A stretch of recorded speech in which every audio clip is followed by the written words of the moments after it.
Aquarius is one of the most beautiful and most powerful of the zodiacs, so why is she trembling in fear, saying that if he gets there, everyone is screwed? A few days ago, Yang Wei, the Saint of the Ram, considered extremely powerful, was killed by a man who shouldn't exist. All that is known is that it was a completely one-sided fight. And if not even a zodiac like him could do anything, that means it could only have been another one of the 12. But which of the zodiacs would be killing the others? The protagonist finishes off Yang and thanks him for helping him get stronger, since he has 10 more targets to kill. The 12 zodiacs were the peak of human strength, the ones chosen by the gods to protect humanity, but none of them wanted to eradicate the creatures, since they would lose their privileges and fame. The plan was always to do just enough, but among the 12 there was someone with a different plan. Li Jian was by far the strongest, a combat addict who wanted to put an end to all of this. That's why when the group gathered for the hardest mission, the Crimson Eye, everyone trembled and said it was impossible. Aquarius fell to the ground wetting her panties. Meanwhile, Li Jian faced the boss head-on and jumped into the attack asking for backup. But when he looked back, everyone was running away. With no way to distract the boss, he was forced to face it alone. And so the endless battle began. Li Jianan didn't know the absurd number of creatures that existed there,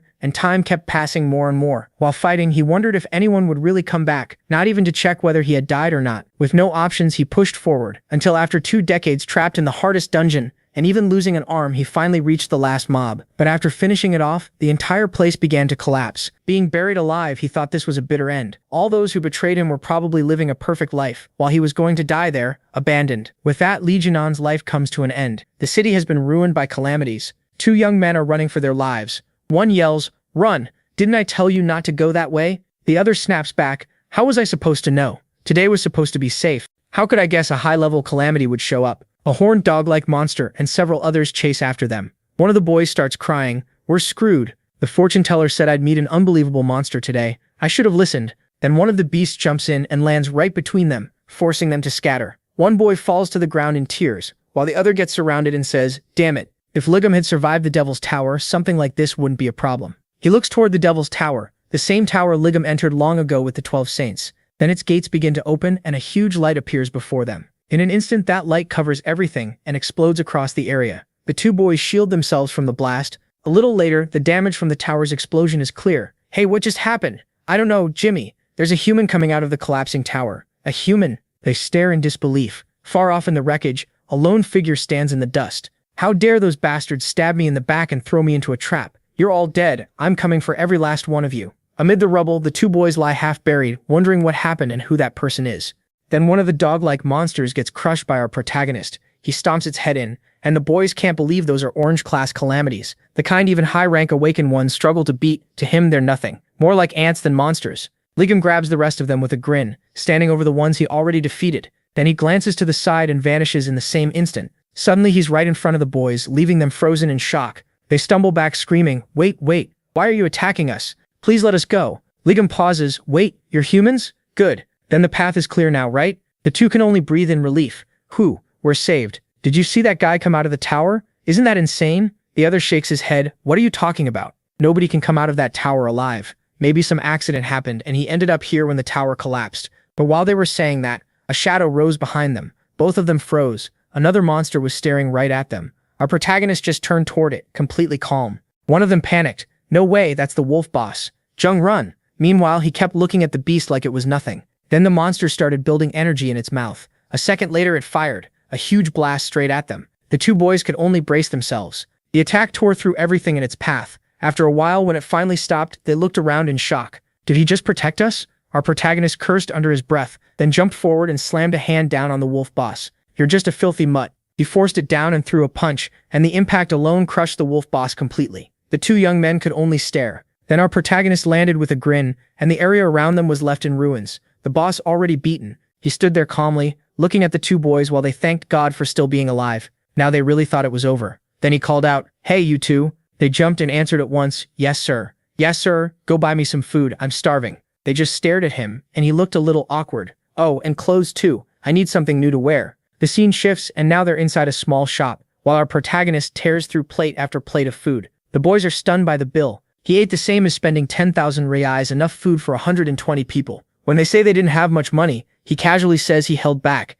Looking at the pile of empty dishes, that holding back was insane. One of them blurts out, "What do you mean held back?" He answers, "Weren't you the ones who said you'd pay for whatever I wanted after I saved your lives?" Then he adds, "Bring me another plate of..." They cut him off in panic, saying they don't have money to pay for more. Then one of them asks, Jung, what are you? A disciple? A divine captain? And what were you doing near the tower? He replies, what do you mean? I just came out of the tower, then I ran into you two. They stare at him. You came out of the tower? But he brushes past that. Forget it. There's something I want to ask you. You look normal, so why can I feel magic power coming from you? One of them explains that he's a disciple. Then they ask if our protagonist is one too, someone who awakened through a god's blessing. Hearing that, he scoffs. Those trash gods? Why would I be grateful to those bastards? But then he pauses. He catches his reflection in a spoon and goes still in shock. A mirror. Give me a mirror now. A worker points one out and he rushes over so fast he knocks everything off the table. He starts pulling off his shirt and stares at his own face. Wait, what? My whole body recovered? He keeps staring at his reflection in disbelief.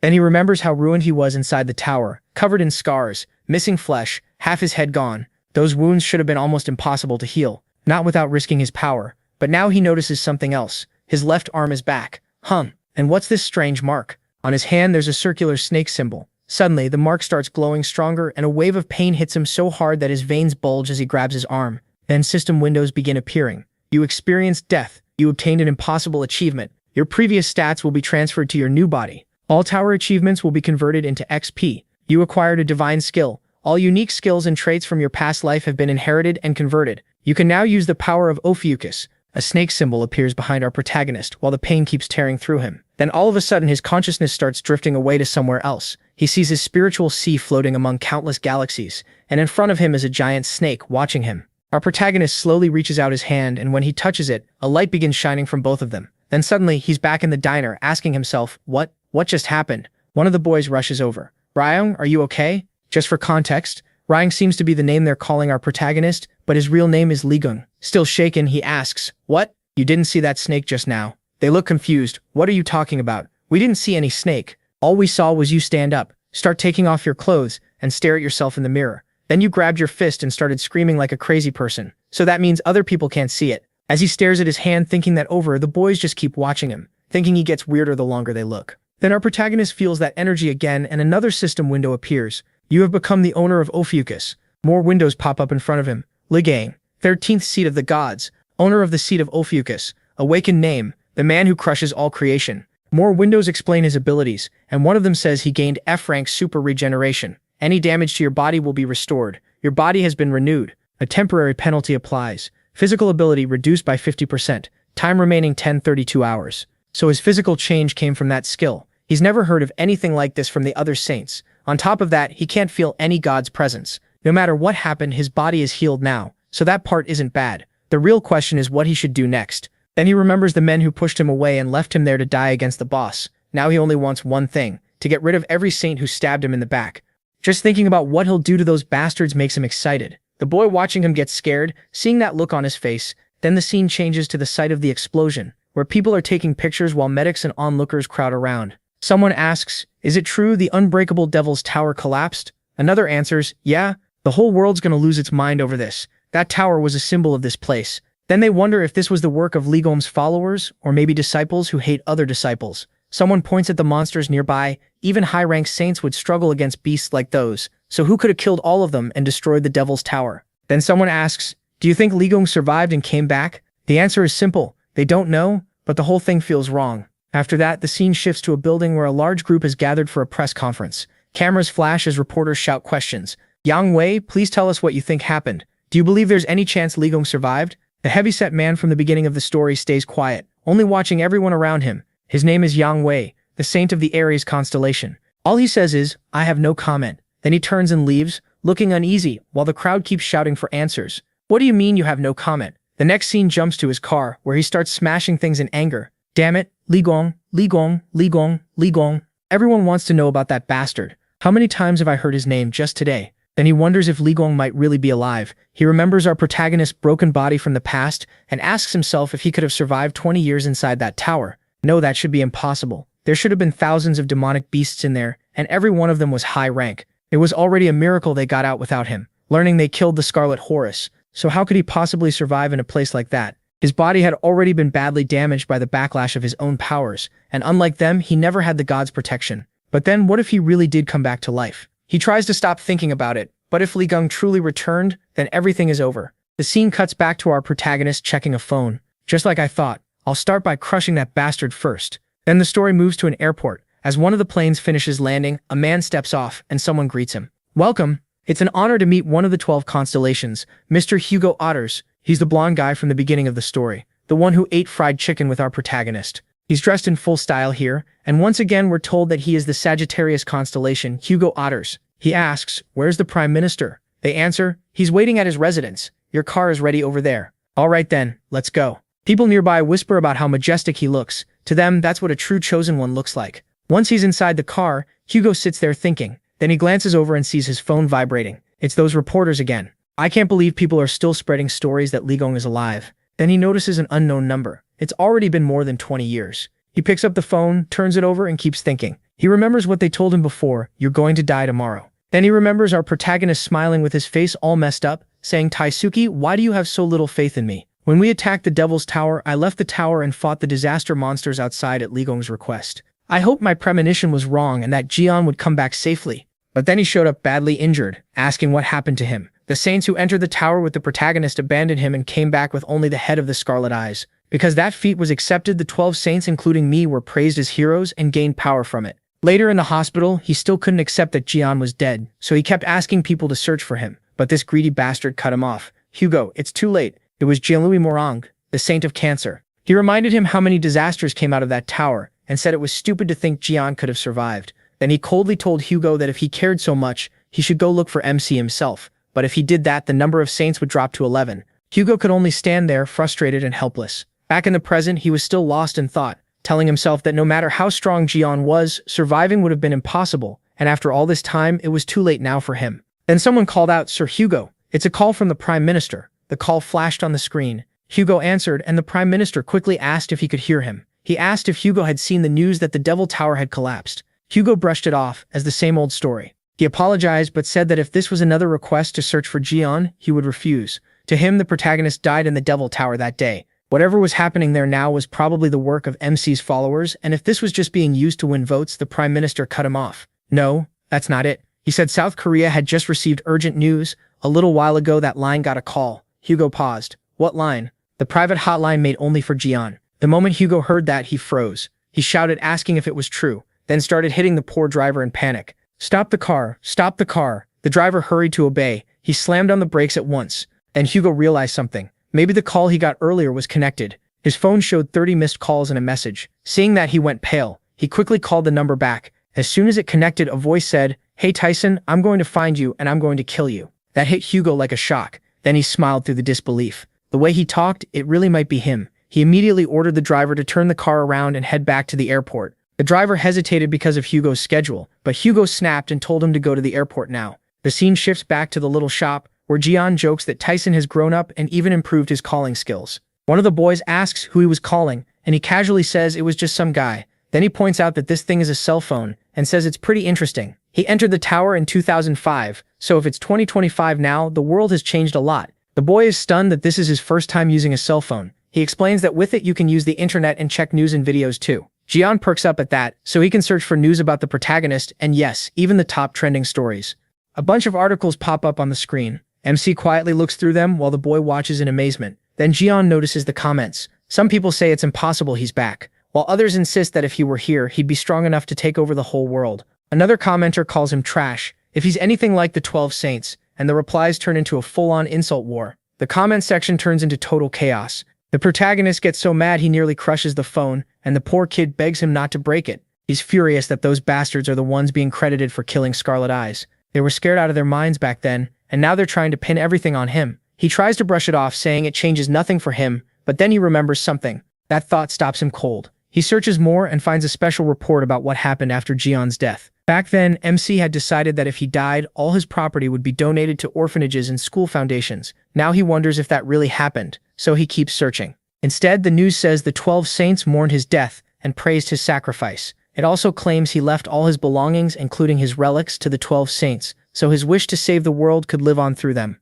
All 12 Saints accepted it, except Hugo, the Saint of Sagittarius. So basically, those bastards stole everything. The protagonist snaps, crushes the boy's phone, and swears he'll destroy all of them, including those worthless gods. The poor kid drops to the floor crying over his broken phone, while MC thanks it for its service and is at least glad the call history was erased. The kid is completely heartbroken. Meanwhile, Jian thinks about what to do next if he wants people to know he's back. His current face looks nothing like it did 20 years ago. Even if he went around claiming he was him, people would just think he was crazy. So until he can torture every last saint, it's better to stay quiet. The boy is still crying over the phone when a system window suddenly appears. It warns him, "Be careful, someone is watching you." A red mist starts forming around him, and Jian immediately recognizes the energy. As he gets up, the boy asks where he's going. The protagonist just says he's going out for some air. Once outside, strange burning goat-like creatures and flying monsters appear. He recognizes them right away. Avatars, they were the lackeys of the Ares sanctuary, and the system confirms it. The Avatars are setting up a barrier in Ares' name,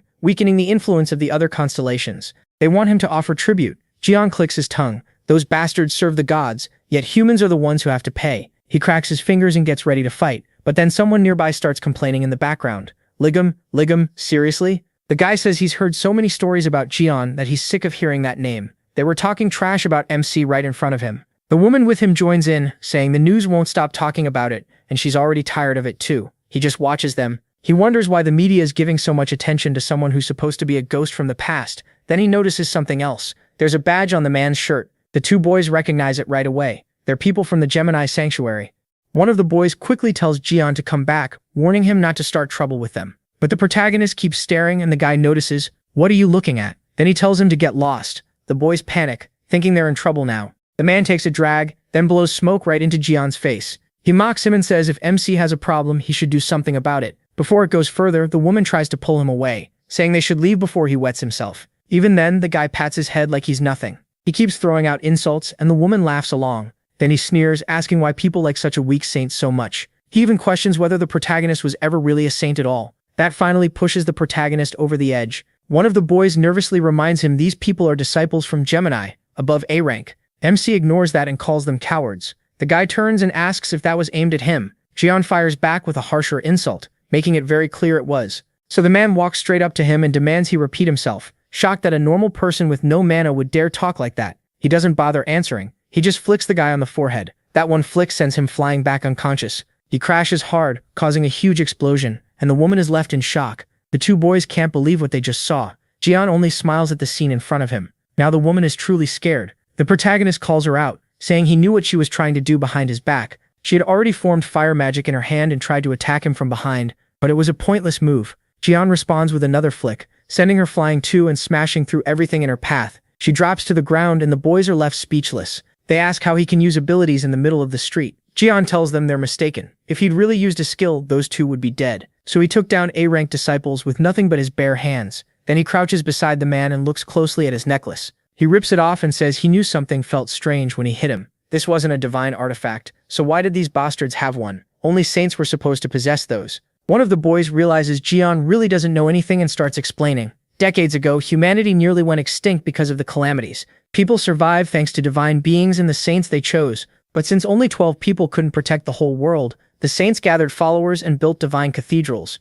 Those who received power through the saints and awakened became known as disciples. As he explains, an example of someone showing off that kind of power appears on screen. Their ranks match their power. At the top are the saints SS rank, the ones chosen by the divine beings. Right under them are the SS rank 10 stars, seen as future saints. Then the S rank divine captains, the strongest disciples who lead the others. After that come A rank disciples, then B rank, and so on. The divine beings get stronger through the faith of their disciples. That's why the cathedrals hold all kinds of events and contests to pull more people to their side. The disciples they choose even get gifts from the divine beings. As the explanation goes on, Jian looks around at the treasures on display. He realizes all of this happened during the 20 years he was gone. Then someone calls out for him to look. When MC turns, those goat-like figures are there again. At the same time, the system gives him a warning. The House of Riches, Greed, and Ares are enjoying what's happening. They want him to kill the woman and the man too. They want blood. They even promise him a useful reward if he beats both of them, and the boy panics. He says Jian has drawn the attention of the House of the Gods. They're like shadows of the divine beings, so going against them is the same as going against the gods themselves. The boy tells him to do what they said, but he just smiles and keeps talking. He says he was wondering why Yang's idiots were in a place like this. Now he gets it. They were trying to feed that filthy pig. For the god's sake, he really hasn't changed at all. Then Jian starts drawing out his power. He stomps the ground, and a huge blue shockwave rips through the area and slams into all those floating goat creatures. The boys shield themselves from the blast of light. Then all that red smoke is wiped away completely. How dare you stand against me? The House of Ares runs, and the barrier disappears too. That Hyung definitely isn't normal. Then Jian brings up the thug on the ground. He asks if that guy was really a disciple of Gemini. The answer is yes. They belong to the most powerful divine cathedral in the country. It's an elite group packed with influential people. Jian immediately cuts to what matters. They must be loaded, right? The boy just stares, confused. After all, everything the guy had on was expensive. So the protagonist goes right in, saying it's looting time. And to him, looting is the best part. Later that night, they finally arrive and MC groans that the day took forever. The boys start explaining where they live. One points out his apartment on the second floor, while the other says he lives down the next block. They thank Jian for saving them and getting them home safely. Then they just stand there, waiting. Jian yawns and asks if they're not going inside. He's tired and clearly not joking around. Next thing, they're inside. Jian takes off his shirt and starts cutting his hair. Once he's done, he says it finally looks right. Now he's got style again. Jian gives him a thumbs up, impressed, and asks if he really cut it himself. The protagonist gets a little embarrassed. He explains that in the past, the side effects of his powers made every strand of hair precious. He could practically go bald from a strong breeze. That makes him remember how miserable he looked before, half bald and broken down. Now he can hardly believe his luck. Even his hair is back to normal. Then he suddenly pauses. Why is there a calamity inside this house? He instantly smacks the tiny bug. It turns to dust and the boy freaks out. Normally even pros couldn't kill one bare-handed. But it's not just one. More are coming, and Jian wonders what these things are seeing in him. Someone asks if he's giving off an aura that attracts calamities. MC shuts that down. Normally that means something in the house is drawing them in. The boy stares at him. Jian says it's probably because of the evil relics in the house. The boy argues that they were gifts from a saint. Even if they aren't his, he says they were still blessed items. He answers by smashing one on the spot. The boy drops to the floor in despair, while the protagonist calls it disgusting. Then he points things out one by one. That mask is a divine relic used to monitor its owner. The music box steals personal information, and the clock attracts calamities. The poor kid looks crushed. Jian gets furious. Those rotten saints didn't just steal his money. They're selling cursed relics to people and taking their information too. Just thinking about it makes him mad. The boy, stunned by MC's anger, is told to throw all of it away. But outside, someone has just arrived and hears all the yelling. Inside, Jian is standing there while the boy cries and clings to him. The newcomer walks in and looks around, completely confused. He asks who he is, and the nervous boy blurts out, Sung Jiao. That instantly sets him off. He snaps that he's the owner of the house, idiot, and starts releasing his power. The story then shifts to Ares' sanctuary, at Yang's residence. He's shocked to hear that the Korean avatars have disappeared. The report says the whole Korean branch is in chaos. Yang can't believe it. An avatar is a direct servant of the gods. Only an extremely powerful awakened could drive them back. So he orders his men to contact the other saints and ask if they had anything to do with it. They obey, but add that they still haven't been able to reach Hugo's sanctuary. Yang brushes it off, saying Hugo probably went to the UK to play mercenary again. But then he hears that as soon as Hugo arrived in the UK, he changed course. That makes Yang ask where he went. The answer, Korea. Hearing that, Yang starts getting nervous. Hugo used to be close friends with Jian. So Yang wonders if this is tied to the rumors that the protagonist survived, which would mean he remembers MC from the past, horribly disfigured. Did he really come back? Damn it. He refuses to believe it and hurls a chandelier at a servant who did nothing wrong. Then he demands every detail they have. They report that near the place where one avatar vanished, a disciple of Gemini was found unconscious in the street. According to witnesses, he had picked a fight with a very handsome man. A handsome man? Then Yang decides it can't be Jian. That he knew had a ruined face, but either way, things have been going badly lately. It's still possible the protagonist is alive and has returned. For some reason, the avatars in Korea are disappearing. And even worse, they recently failed to defeat the Spider Queen too. If this keeps up, Yang could lose his position, so he orders them to prepare his jet. They ask if he plans to go himself. He says yes. He needs to see it with his own eyes, so he heads out with his men. The scene shifts back to Korea, to a hospital tied to Gemini. The guy who messed with John earlier is still unconscious. A furious old man demands to know who did this to his grandson. The thug lies there in the hospital bed, while someone says not to worry. That's why Gemini Sanctuary sent the president. He's the S-Class Gemini Knight, Frozen Min Sung Hun. Back at the apartment, the newcomer asks if they met John today in the Devil's Tower. He hears that Memsi handled all the calamities alone, with no weapon, and the boy keeps nervously agreeing.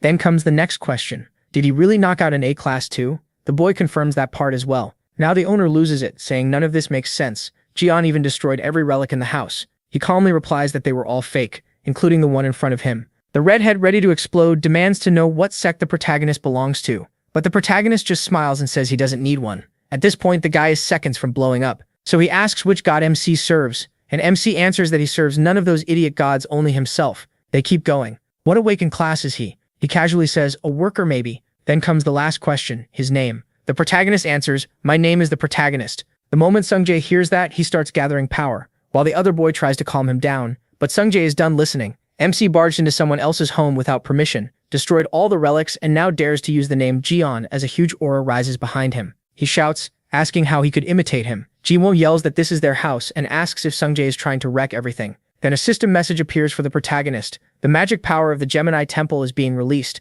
MC is actually excited. Looks like he's about to study the whole place. Another window pops up, asking to activate a skill. It locks onto Cheon Sungjae of the House of Gemini Awakened Class A. Title, One Who Punishes Possessed Abilities. Witch's Stake, Rank S. Ice Capsule Seals, Rank A. Traits, Genius, Violent, Stubborn, Obsessed, and Idle Admirer. His Genius trait gives a big boost to learning abilities. Jian notes that Sungjae is already using high-level summons at a young age, so that Genius trait clearly isn't for show. Meanwhile, Sungjae keeps powering up his giant summon. The other boy panics and yells for him to run. He warns that Cheon Sungjae is an A-class awakened from Gemini Sanctuary. On top of that, he's a total Jian fanatic. Then he shouts at Jiwoo to get out too, unless he wants to get beaten up along with him. While the guy was still yelling, the protagonist suddenly showed up right behind him. He warned him not to play with fire, then got his finger ready. Just as he started to turn around, MC flicked him in the forehead, and the guy went flying. A moment later, the other boy panics, saying this idiot is going to burn down not just the house, but the whole building. By then, the kid in the back is still freaking out and rambling. The redhead drops to the floor unconscious. The boy nervously asks if Cheon Sungjae is dead. Jian says no, he probably just got knocked silly. That only makes the other kid worry even more. Then we see the redhead got a huge bump on his forehead from that flick. He says he's going to bed, and that the guy will wake up when he wakes up. Meanwhile, the other boy keeps calling out, asking if Cheon Sungjae is really alive. He tries to get a response, but the redhead is just lying there with foam at the mouth. After that, Jian heads into the room. Inside, he finds a bunch of statues and figures of himself. He stares at all of it, then asks what this nonsense is supposed to be. The boy reminds him that Cheon Sungjae is obsessed with Lee, the protagonist.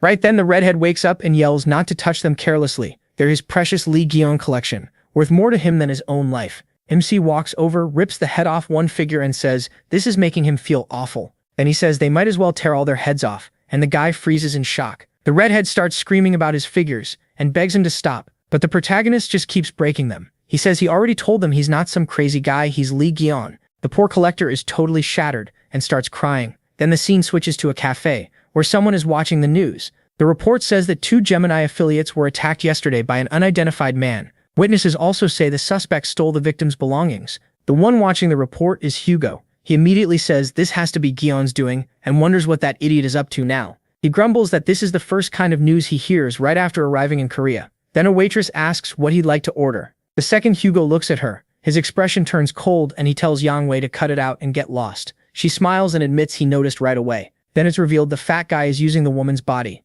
He says he couldn't reach Hugo, and judging by how fast he came to Korea, he must care a lot about Lee Gyeon. That alone tells him plenty, so he demands that Hugo tell him everything he knows about MC. Hugo instantly snaps back, saying that's exactly why he hates body possessors like him, and flicks him. At once, the woman comes back to her senses. Confused, she wonders what she's doing there. Hugo curses Yang Wei for these stupid tricks and says he needs to find Gyeon before the others do. He calls out, wondering where he is. Then the scene cuts to a supermarket. The redhead and the other boy are shopping, and the boy says that Hyung might really be the protagonist. The redhead says there's no way, they look nothing alike. To him, Lee Gyeon is the hero who saved humanity. There's no way that delinquent is him, but the boy insists he saw him come out of the Devil Tower, and his strength was clearly not normal, so if he really is. The redhead cuts him off and says no, he's sure MC isn't Lee, because his father told him so. The other boy starts to respond, bringing up his father, but the redhead cuts him off again and says they should just go pay. At that moment, a woman suddenly screams in the background. She shouts that there's a thief. Both of them stop and wonder who yelled that. Then someone rushes right past them so fast that items go flying and shelves get knocked around. That man is the thief. The redhead recognizes that speed right away and says he's a Scorpio affiliate. He's using his power to steal everyone's wallets and valuables in the supermarket. The guy zips through the store like a blur, cleaning the place out. While doing it, he thinks to himself that no one can stop him at this speed. Even if other affiliates are around, it won't matter. He says he's already taken most of what he wants and is about to move on to the next place, when suddenly, bam, he gets punched right in the ribs. It's Jian, calm as ever, saying he caught him. The thief is stunned and the other boy blurts out asking why he is there. The protagonist casually says he came because he forgot to ask them to buy chicken. The thief collapses on the floor, twisting in pain, while someone nearby says Jian's pretty impressive. It's hard to catch a Scorpio affiliate because they're so fast. Still, judging from his energy, they assume he's just an ordinary believer. So they tell him that next time, he should report it to the police first. That self-important fool barely has time to react when something suddenly grabs his attention. He turns and the whole supermarket starts shaking. The thief panics, wondering if it's an earthquake. Then he decides this is perfect. He'll use the chaos to escape and takes off at once. As he runs, he thinks he was sure that weird guy had finished him, but this quake gave him a chance to get away. Then the ground in front of him splits open, and out of it comes a giant centipede. The thief freezes, realizing it's a calamity. He can't believe one showed up in a green zone. He curses himself, saying he should have run before getting mixed up in this. Even so, he still tries to escape, thinking that no matter how strong it is, it can't catch him at his speed. But while he's still smiling, the monster lunges with its mouth wide open. You can guess how that ended. Then we finally get a full look at the creature. It's the same monster the fat guy said they failed to capture. It stares down everyone there like prey, and panic spreads through the whole supermarket. The monster keeps watching them with a cold, deadly gaze. An announcement says this is not a drill. People start panicking even more as another voice reports a calamity event inside the supermarket, with civilians still trapped inside. Everyone is told to evacuate outside as fast as possible. Because of the queen spider's appearance, the supermarket's danger level has now been raised to a red zone. Then the monster releases a swarm of smaller creatures, some like flies, others like centipedes. And running, a little kid was left behind crying, and a monster rushed in to grab them. But then a green light suddenly appeared, and Jian smashed the monster aside. He hit it with one solid punch, as the child looked back in shock. MC asks if the kid is okay, and tells him to be more careful. But the moment the boy gets a good look at him, he freaks out and runs away without even saying thanks. Jian just stands there, a little dumbfounded. Still, he figures the kid seems fine, then wonders what kind of supermarket has more calamities than people. After being away this long, he decides it's time for a little warm-up and starts pulling out his weapon. But then the scene cuts to a speeding car, and inside, the fat guy hears that a calamity appeared at a market in Buxian. At first he says he doesn't care, then asks what kind it is. When he's told it's the queen spider, he's completely shocked. He curses, saying they failed the last raid and barely managed to seal it. Now he wonders if it escaped, and admits he can't handle a red-class calamity alone. Then we get an explanation that after calamities appeared, humanity sorted them into 6 danger levels. Blue is low danger, green means safe, yellow is alert, orange means evacuate, and danger is rising. Red means the area is controlled by calamities. Black means human survival is impossible. So if the queen spider appeared, that market must have turned into a red zone. Then the driver asks Yang Wei what they should do about the market. He thinks for a moment and says to bury everything. The driver is shocked and asks him to repeat that. Yang Wei says no one can find out the truth. If people learn, even more damage happened because they hid the failed raid, it'll become a huge mess. So he orders them to say everyone inside is dead and send affiliates to bury the whole building. Then we return to the supermarket, where monsters are tearing through the place. A bald man curses the bugs and uses an ice prison, freezing the insects and monsters around him. As he attacks, he declares that they shouldn't look down on an S rank. It really looks like this bald guy might be the one the old man sent after Jian. But even though the monsters are frozen, they shatter the ice and charge again. The bald man is shocked that they broke his ice magic so easily. Then Jian steps in front of him, holding a bunch of cans like it's nothing, and tells him to move aside. The bald guy can't even tell when he got there. The protagonist looks at the monsters and says they must be starving if they've decided to eat humans. Then he tosses one of the cans he's holding up into the air. He snatches it at high speed and grins. Eat this. Then he starts hurling cans at the monsters, and every throw lands hard. The creatures shriek all at once. One of them gets split clean in half, and Jian tears through the rest like it's nothing. You really think you can bare your teeth at me, you trash? Still smiling like a maniac, he clears out the market aisle by aisle. You weak losers should know your place. The Gemini affiliates can only stare, shocked by how fast Jian is wiping them out. Then the system pops up beside him. You have defeated calamities. Your zodiac experience has increased. You obtain new materials for production. Materials? What is this system even talking about? A small crystal appears in MC's hand as the system explains. With the materials you collected, you can create skills and relics. Production skill has also changed. Jian decides he'll test that later. For now, moving like this doesn't feel bad at all, even with his physical ability cut to 50% because of the recovery penalty. Maybe now he can draw out even more power than before. Meanwhile, the bald guy stares at Jian in total disbelief. He can't believe he erased those S-rank calamities so easily when he couldn't stop them at all. Then the protagonist talks to Sungjae. Huh? When did you get that? The protagonist shows him the dagger he took from their place, and the kid freezes. Where did this guy even come from? MC stays completely calm, but the bald man suddenly speaks up. Hey, I knew something was off. So you're the one who attacked our affiliates. That catches Jian off guard for a second. The guy remembers the 2 idiots he smashed earlier. Still, the protagonist just tells him to shut up and slaps his cheek. The bald man drops to the floor, stunned. Damn it, how did he figure it out? You know too much. How could I not know, you idiot? Those clothes and that badge came from our affiliates. He realized it after Jian beat them up. Turns out MC was wearing Yang's outfit the whole time. And that badge is an S-rank relic only Gemini affiliates have. Sungjae looks at the badge while the bald guy keeps yelling. I bet that relic is why you're ridiculously strong. Am I right or not? Jian looks down at it. Huh? Why is this crap on me? Gross. Then he grabs it with his hand. The bald guy goes pale. You crazy bastard. That thing's worthless. At best, it's just decoration. You were all fooled by the witch. The man can only gasp, calling it blasphemy. He shakes his head. He can't believe this guy and the one from the bar are still acting like punks after 20 years. While Jian is talking to the bald man, a monster suddenly charges in. The protagonist's expression turns serious. Sung Jae and the red-haired guy point at it in shock. It's the Queen Spider, and now she's tearing through everything. People scream in panic as the destruction spreads, and the bald man blurts out, "Queen Spider!" Jian immediately draws out his aura too. Then he launches himself at the monster. "Hey Queen, I've got a gift for you." He lands a brutal hit on her, sending the giant spider flying. Everyone stares in disbelief at what they just saw. What the hell was that? He rushed the Queen Spider without even using a relic. Then a voice echoes out, "All Gemini affiliates inside the supermarket. Listen." The bald man recognizes it at once. "Wait, that voice? Bishop Choi?" Telepathy. He answers right away. "Yes, Bishop, this is Sung Ho. Sung Jae and Sung Ho. Is that you? Leave the building immediately." The speaker is Gemini Bishop Choi. "Sung Ho, Aries people are about to destroy the entire building."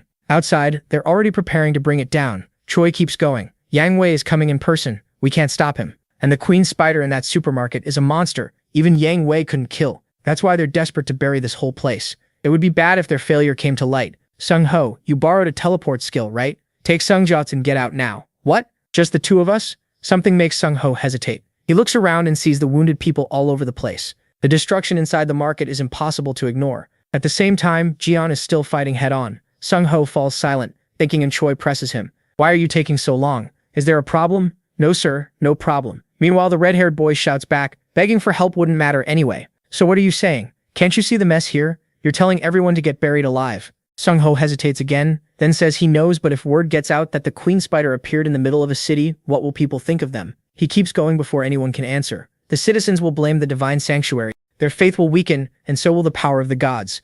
Humanity's devotion has to stay firm if we want divine protection. He says they only have 2 teleports left, so only 2 people can go. "Sung Jae, you're coming with me. I have my orders. I'm getting you out." But Sung Jae refuses to leave his friend behind, especially with so many people still trapped inside. "You idiot. This isn't the time to make me look bad. I'm not dying here because of some useless brat like you." He starts summoning his ice power again and adds, "I can't disobey the saint's orders, so I'll get rid of all this dead weight, then you won't have a choice." The second the red-haired boy hears that, he draws his weapon too. "You disgusting piece of trash. Sung Jae, you really think you can fight me? We're not even close to the same level. Forget that pointless conscience of yours and make the smart choice." But before he can finish, a centipede smashes him across the back. He goes face first into the ground, sliding hard. Then Jian looks over and says, "What? You're still here? It's dangerous, so get out already." Hyung, the boy, calls out. He's using the word for an older brother. Then the red-haired kid explains, "The exit is blocked by calamities, so we can't leave. Our only options are to use teleportation or beat all the calamities."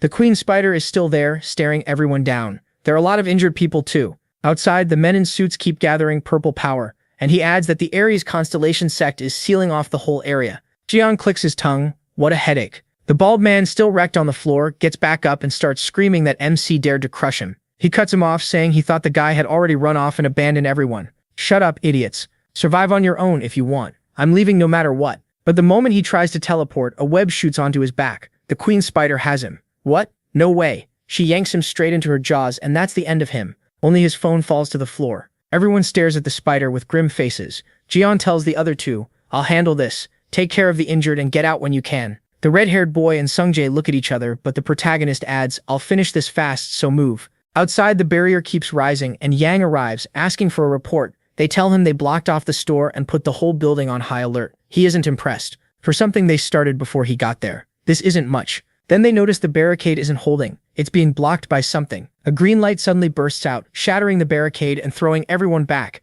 Then a giant serpent symbol appears around the area. What is that? A snake? People start flooding out of the supermarket in panic. They beg for help, saying the calamity is still inside and people are still trapped. The men in suits try to hold the crowd back as others shout that one guy was grabbing the spiders. Yang watches the whole scene in silence. Grab the spiders? No, that's impossible. Even I can't catch one, so who did it? He starts releasing his red aura. The guards quickly warn everyone. "Mr. Yang Wei, there may still be calamities inside." He doesn't care and orders them all to stay alert. Then he leaps from building to building until he enters the supermarket and says, "My God, how did someone manage to kill it? Who did this? There are traces of a battle? What happened here? Is someone really hunting the Queen Spider? This is getting even more troublesome. There's too much to worry about already." But this energy, he takes off running, looks down below and freezes. Wait, that bastard, why is he here? Down in the crowd, he spots Hugo. Yang starts wondering if Hugo is behind all this. Could it really be him? It almost makes sense until someone suddenly says, "Hey, how have you been without me?" The moment Yang hears that, he goes stiff. "What is it, fatty? Something wrong?" It was Ligum. He'd been talking for a while, then asked, "What's with that look? Like you ate something bad." Shocked, the big guy stammered, You're here?" The scene shifts to a green alarm blaring. Firefighters guide people out while shouting for anyone hurt to come over fast. They warn everyone to get away from the building, while Dinam and the redhead stand there thinking, that guy really is Ligum. He looks different, but those moves are definitely his. Then someone calls out, "Cheon Sung-jae." It was Hugo. He stared at him and asked, "Cheon Sung-jae, why are you here?" Dinam froze and muttered, "The Sagittarius Saint." The redhead just looked confused. "What? Since when were you back? So that's how you talk to your father?" The redhead is Hugo's son, a pretty wild reveal. Dinam smiles, but the redhead is clearly furious. Hugo keeps looking at them. Then he says it's good they don't seem badly hurt. A little treatment from the medics should be enough. But what matters more is that they were inside the supermarket, and he heard the Calamity was killed. So who did it? The redhead ignores him completely. Still angry, he just glares, wondering who Hugo plans to chase next. Then Dinam says, "But Brother Gum should be okay, right?" The moment Hugo hears that, he rushes over. "You just said Gum? Where is he? You know him?" The poor guy panics. Sorry. Are you talking about the Saint?" "Yeah. He's inside the supermarket right now. He's also the one who beat the Queen Spider. He said his name is Gum. Tell me exactly what happened in there." Right then, a huge explosion erupts inside the supermarket. Hugo turns and sees the blast behind him. Then the scene changes again. Now the big guy is there, beaten up and stunned, saying, "You bastard." But the protagonist just smiles. "You're so dramatic. We've known each other for 20 years, and you attack me the second you see me? Who the hell are you?" The big guy snaps, "You look a little like Ligum." But his face wasn't covered in scars, and his voice sounds different too. There's no way he could still look this young. "You bastard. How dare you pretend to be Ligum? You almost fooled me for a second." "Pretend." The big guy keeps yelling. "How dare you challenge me? You ready for what happens next?" The protagonist just stares at him. "What the hell are you even talking about, idiot?" Then he steps in and drives a hit straight into the big guy's chest, sending him flying. "Did you think I was joking?" He doesn't stop there. He slams the guy around like a ping pong ball until he crashes to the floor. With one hand in his pocket, the protagonist walks up calmly. "Do you people really need a beating before you listen? Did life get better after getting rid of me? You filthy bastard. You stole my relics, and from what I heard, you even faked my testimony." The big guy can only stare in shock. Fine. I was already planning to send you flying anyway. I'll start by teaching you a lesson." The big guy is still rattled as the protagonist keeps talking.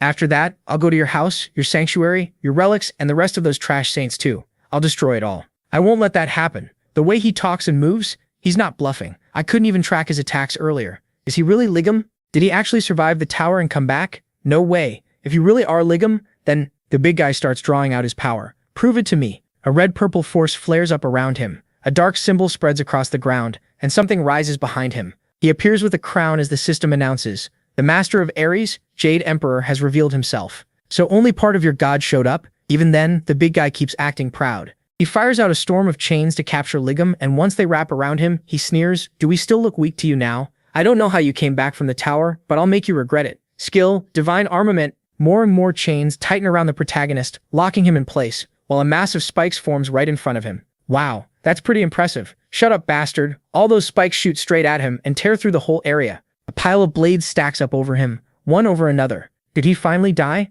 I was surprised he even made it back from the Devil's Tower. Still, he's as stupid as ever. To fight me head-on like this. Did he think a few level-ups and some experience points were enough? What an idiot. Did he really think I spent the last 20 years doing nothing? Then a green light starts shining from inside the spikes. The big guy immediately tenses up. An explosion bursts out, throwing the blades back as the protagonist charges through and smashes a hard hit into the big guy's face, sending him flying backward. How did he survive that? Are you really Ligum? The protagonist laughs. "So you finally figured it out, you fat bastard." He plants a foot on the big guy's stomach and keeps talking. "Yeah, that's right, I really did come back. How did he get out alive? And what happened to you? Even your weapons smell like trash now. That kind of recovery should be impossible, even for Aquarius healers." System messages appear. "You experienced near death. Conditions met. Skill unlocked. 13th sense. Thanks, you made me stronger. Now, how about I try something new?" Hey, wait, please." The system keeps going. The god Ares is shocked by Ligum. He tearfully asks why Ligum is still alive. The god Ares trembles, saying this is impossible.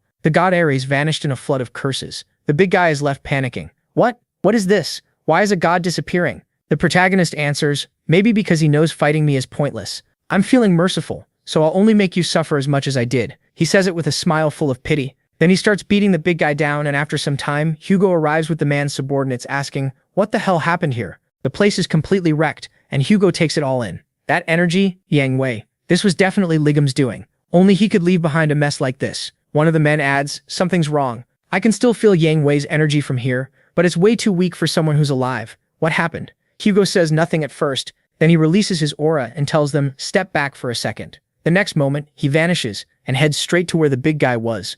After looking around, he curses. Ligam, that bastard. He even left a message there. Pathetic bastard. What kind of mess are you making next? The scene shifts to Iris's house. The protagonist arrives calmly and says, so the divine artifact Yang Wei stole from me is here, huh? He steps inside and soon finds a statue of the big guy, with people moving around the place. The protagonist looks around and says, that bastard is so obsessed with looking rich. He's showing off all this wealth, but I can already sense my divine artifact. And what's with these fake relics? Looks like he even took clothes from my house. But these weapons are all fake. Then he spots something labeled toothpick used by Ligam. There you are, my precious. Then the scene cuts to people in shock as a red alarm starts blaring. It's the thief. Hurry. All guards to Area B. When they arrive, the protagonist is standing there, holding the toothpick. In no time, a whole force surrounds him. Hands up, drop the item, and surrender peacefully. He just looks at them. Yeah, I don't feel like it. He flicks the little toothpick, and it starts smashing through everything, sending people flying. They get thrown all over the place, while he calmly says, you really should use what you're best with, don't you think?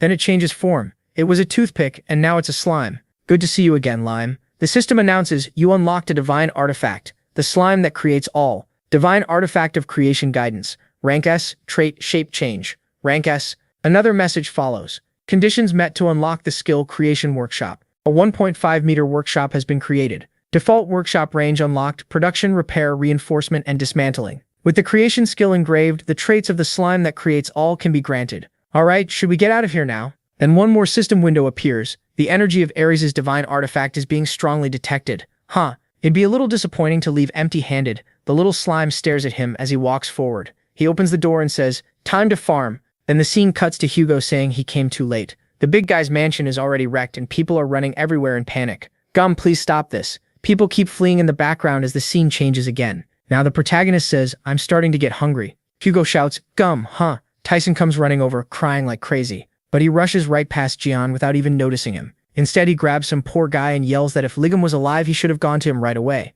Then he demands to know what he did after coming back. MC just stares at him, confused, while Tyson keeps rambling, saying his leg looks fine but the rest of his body doesn't, and asking where he's rushing off to in that condition. That makes Ligam snap. He kicks Hugo in the face and snaps, you can't even recognize your own friend, idiot. Hugo spits blood, still stunned, while the poor extra nearby clearly wants to get out before things get worse. Hugo freezes. Then he notices the divine artifact, the slime, and stares. Wait, are you really? Ligam cuts him off, ready to hit him again if that's what it takes to fix his head. Tyson. The poor guy can barely speak. Then Tyson finally blurts out, Goo Goo, and throws himself at Gian, totally emotional. Even Lime looks happy. Tyson can hardly believe it. He is really alive. But Goo Goo drops hard into his stomach and Tyson reels back in shock. The protagonist curses at him for hugging him out of nowhere, and that only convinces Tyson even more. Yeah, that's definitely Goo Goo. Just then the system warns them. Apollo has appeared. Everyone pauses. A golden aura rises behind them as Apollo shows up. Tyson stares, clearly shaken, while Apollo opens his eyes and fixes Gian with a strange look. Tyson looks even more nervous,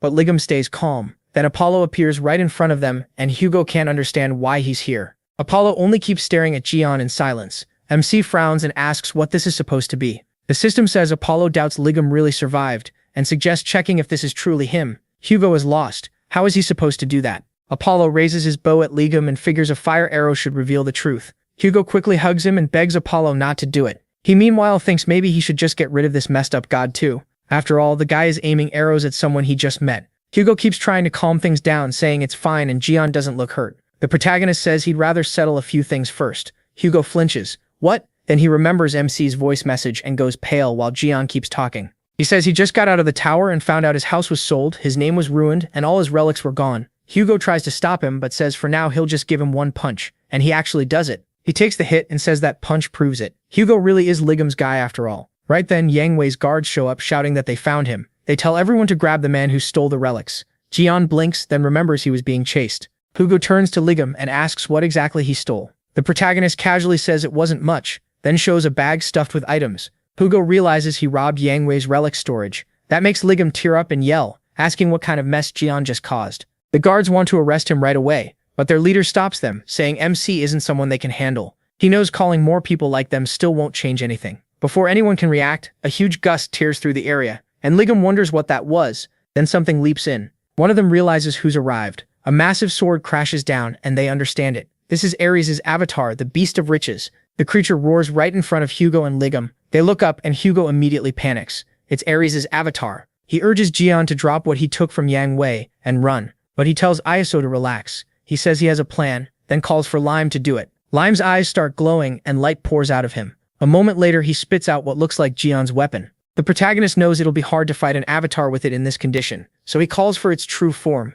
the one that stayed asleep until now. Green energy starts wrapping around his old weapon, and Hugo wonders what kind of power this is. Then lightning strikes, and a huge new sword appears in Jian's hand. Now he says, it's finally useful. The system explains that the relic awakened through the power of Ophiuchus, and thanks to that constellation's Snake Hunter trait, the sword gained a fatal strike effect. Its blade became sharper and its power increased. Another skill unlocks, 13th sense. Now Jian can see the enemy's vital spots and the path of destruction. MC grins. So this is his new ability. He tests it at once and spots the monster's weak points. With that, he's ready to move. He charges straight at the beast while Hugo watches from behind. He remembers this is exactly how Jian always fought, taking the lead and rushing the enemy, no matter how dangerous it was. He tells him to finish it fast, but then the monster slams its paw down just as he closes in. Hugo shouts in shock, but something happens to the beast's paw. Jian complains that Hugo is yelling too loud, jokes that the smell of that beast's feet nearly killed him, and says now it's his turn. The monster is stunned when its paw goes flying. Jian sliced it clean off. The beast roars in pain and the system warns them to be careful. The Beast of Riches, Pichu, has used its skill. It keeps roaring, but the protagonist stands there calmly and says it would have avoided punishment if it had stayed quiet. Now he's going to start slowly. He gets ready to attack again, and the system announces that Ophiuchus' trait is activating, Snake Hunter. Jian swings, sending a slash racing across the ground toward the monster. The force tears through everything in its path, reaching far into the area. Everyone can only stare in shock. Jian stands firm, and the trail of destruction shows just how powerful that blow was. Hugo realizes this power matches the MC from his prime. The monster is completely beaten, and the system announces he defeated an avatar, and his divinity points increased. Then it asks if he wants to take the Beast of Riches, Pichu, as his own avatar. Jian is surprised. Only the 12 gods are supposed to control avatars, so this is possible too? He walks up to the beast and pets it. His aura starts wrapping around it, and the creature even grows wings. The system confirms that the Beast of Riches, Pichu, has become Ophiuchus' avatar. Current number of avatars, 1. Now it looks oddly cute. Pichu shrinks down just to hug its new owner, and Jian picks it up. He says a Beast of Riches like this will make a great treasure chest. In the back, Hugo is speechless. He just turned another sanctuary's avatar into his own, and Hugo can't imagine what kind of condition allowed that to happen. Jian cuddles the little beast for a second, when the system appears again. It says he can give Pichu a name. The protagonist thinks for a moment, then names it Piggy. After that, the scene shifts to Hugo's house. MC calls him a traitor, and Hugo fires back, asking if Jian has any idea how worried he was. He calmly says that, unless he's wrong, Hugo got married, started a family, and enjoyed life while his friend was trapped inside that awful tower. Jian keeps pressing him, then jokes that maybe he won't be able to rob him in his own house. He repeats that point more bluntly, but Hugo says not to worry. The protagonist can stay as long as he wants, since he lives there alone. That awkwardly slips out, and Hugo tries to cheer things up. Then he panics and explains he's not divorced. It's just that his wife, never mind. He tells MC to forget it. Instead, he asks what the hell happened inside the tower. Privately, Hugo decides not to tell Sungjae or Yue about Jian yet, since they were crazy about him. Back then, Hugo had been fighting the calamities outside the tower, so he never learned what happened inside or why the other saints came out carrying the head of the Scarlet Eyes instead of him. Jian says the truth is simple and ugly. He was stabbed in the back and thrown into a trap. That place was packed with calamities.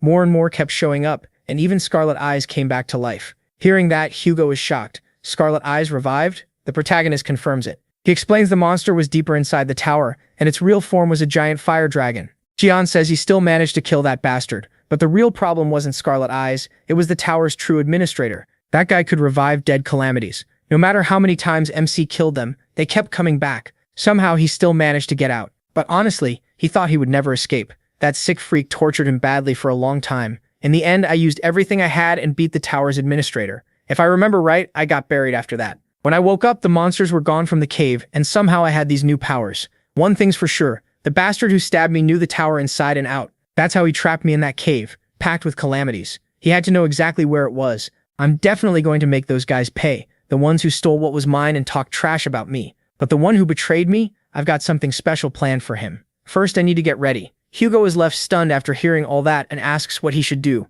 Jian says he needs to make the gear he'll use against them. Then he uses his power on the little wooden horse he set down and his skill appears. Creation Workshop. Level 1. It can summon a workshop that makes anything. The system starts searching for usable crafting materials and asks if he wants to use divine relic materials. A list of available materials pops up. Corrupted essence of the queen spider stored magic power can be absorbed. Calamity Fragment raises the success rate and power of a divine relic. On top of that, several divine relics from Ares are detected. They're the relics he took from Ares' house. Jian decides to just throw everything in and try it. The creation of the relic begins. The whole house is covered in green light as more system messages appear. Creation complete. A divine relic has been made, and it produced an ego. Imitation, horse rank D. If you write someone's name on the relic, that person can absorb the magic power of whoever they touch. It lets them take 10% of another person's magic power for 1 hour, and it's strongly loyal to its owner. Jian is pleased. A divine relic with an ego can grow on its own. Hugo just claps in amazement. Still, he says a high-level item with an ego doesn't look all that impressive, and the horse instantly gets mad at him.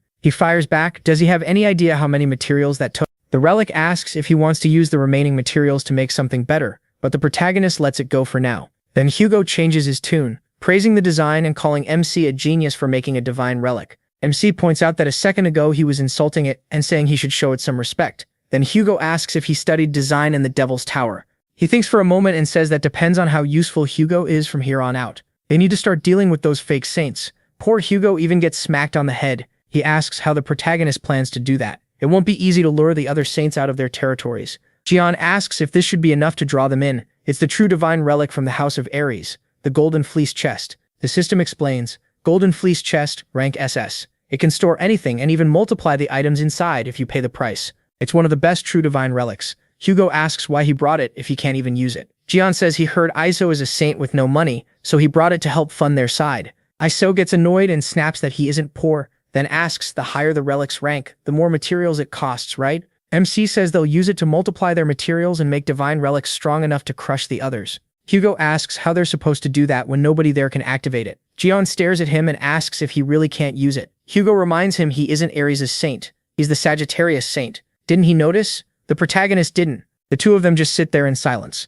Then Hugo says maybe MC can use it instead. Jian shuts that down too and says they need another way. But then he keeps talking and casually mentions he already sent a declaration of war to a broadcasting station. He is stunned. He blurts out, "What did you send and where?" Hugo says there's no point now. They just have to figure something else out. The protagonist repeats the question, furious, and calls him insane. The scene shifts to the Blue House in Korea, where a meeting is going on. One man angrily tears into the others, saying they couldn't even beat a single spider and only ended up humiliating themselves. He says they should have stuck to selling charms instead of joining a fight against a calamity. He's the Divine Captain, Divine Lion Oliver, but someone cuts him off. They warn Divine Lion to watch his words. Oliver says he heard some random guy beat the Queen Spider. Then he wonders if the dead Jian somehow came back to life. Another person tells him not to go too far. It's obvious he's way too obsessed with MC's old hero stories. That man is the Gemini Divine Captain, Choi Sung-hyuk. He's the one who told the bald guy and the dagger user to run from the supermarket. Choi asks what the problem is if it really were Jian,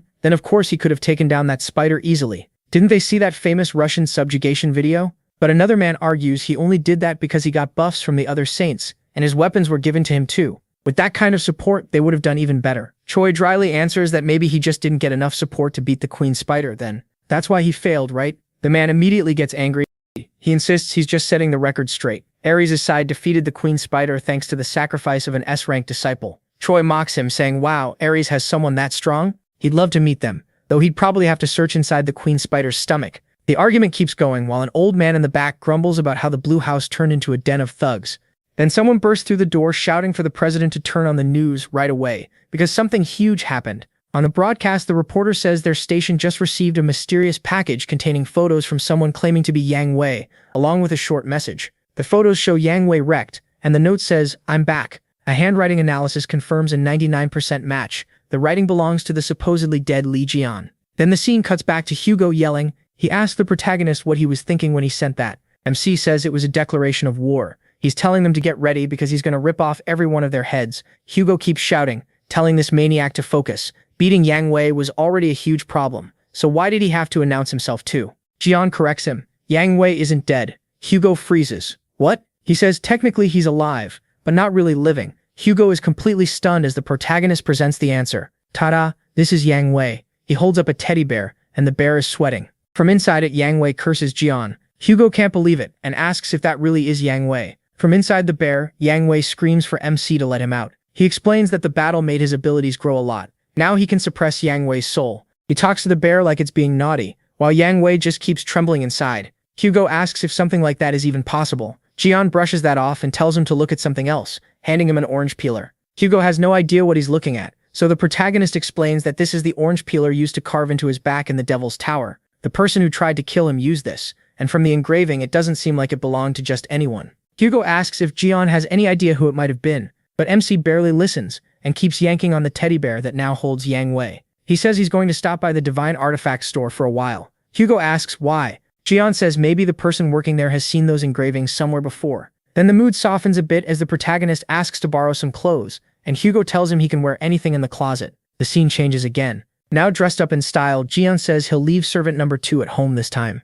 That makes Hugo stop and ask, number 2? So there's a number 1? MC says he'll be back, servant number 1, meaning Hugo. Hugo fumes while Yang Wei, trapped in the teddy bear, grins at him. The story then moves back to the place where he fought Pichu. A group of sharply dressed women arrives and starts looking around. One says the Saint of Ares isn't here either, and she can't sense his divine power at all. Then it cuts to someone calmly taking a bath, wondering where he could have gone. She is the Aquarius Saint, Sophie Morty. Maybe he vanished along with all his wealth. She says that would be troublesome, especially if he made a deal with another saint behind her back. She wants to know where that fat man went. One of the others carefully suggests that maybe the newly returned Li Gion kidnapped Yang Wei. At that, Sophie just smiles. She calmly says those jokes aren't funny and starts drowning the other woman under the bathwater without changing her expression.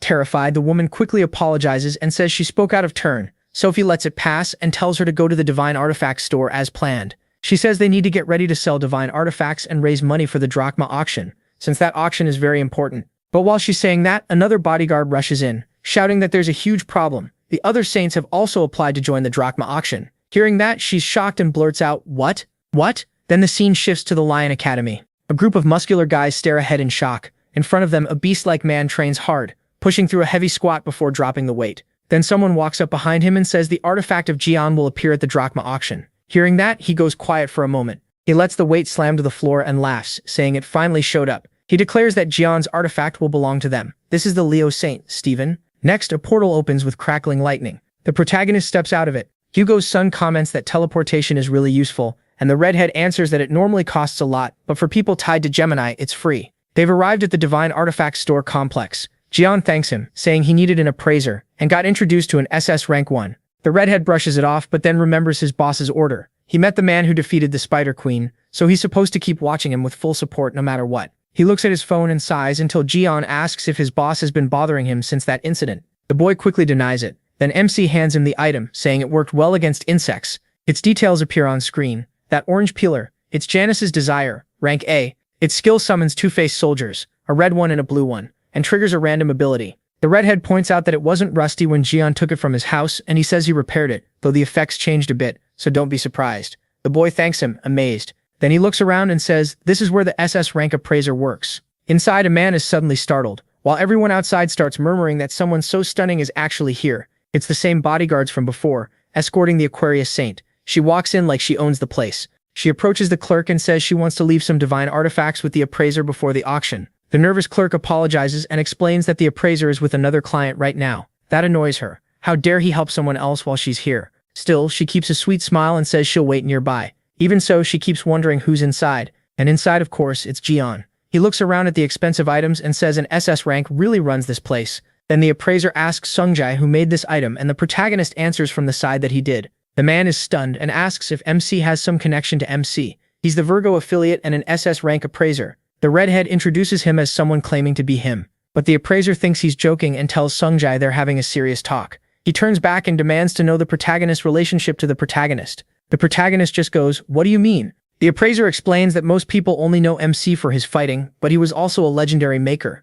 As for the artifact he brought, he says he's seen many fakes, but this one is different. He can feel his craftsmanship in it. That makes the protagonist smug, and he says this guy must know the protagonist well. The appraiser proudly says he does, because he's MC's disciple. He even blushes saying it. Jian is just as confused as anyone. What nonsense is this guy talking about? He doesn't remember ever having a disciple, still studying him. The appraiser says someone his age couldn't be a direct student, though his skill is impressive enough that he almost got fooled. That only makes him want to smack some sense into him. Then the man pulls out a small notebook and says this is an item the protagonist gave him after recognizing him as a student. Jian is shocked, it's the notebook he lost. He realizes this might be the newbie who followed him around in China. Back then, the guy was so annoying MC thought he was just a pest, but now 20 years later he's aged a lot. The appraiser gets emotional, saying Jian had an amazing eye for items and gave him really useful information. Then one day he suddenly vanished, leaving his things behind, and this notebook was all that remained. The protagonist meanwhile realizes this disciple really did take it. The man goes on, saying MC's handwriting was awful, so he could barely read it,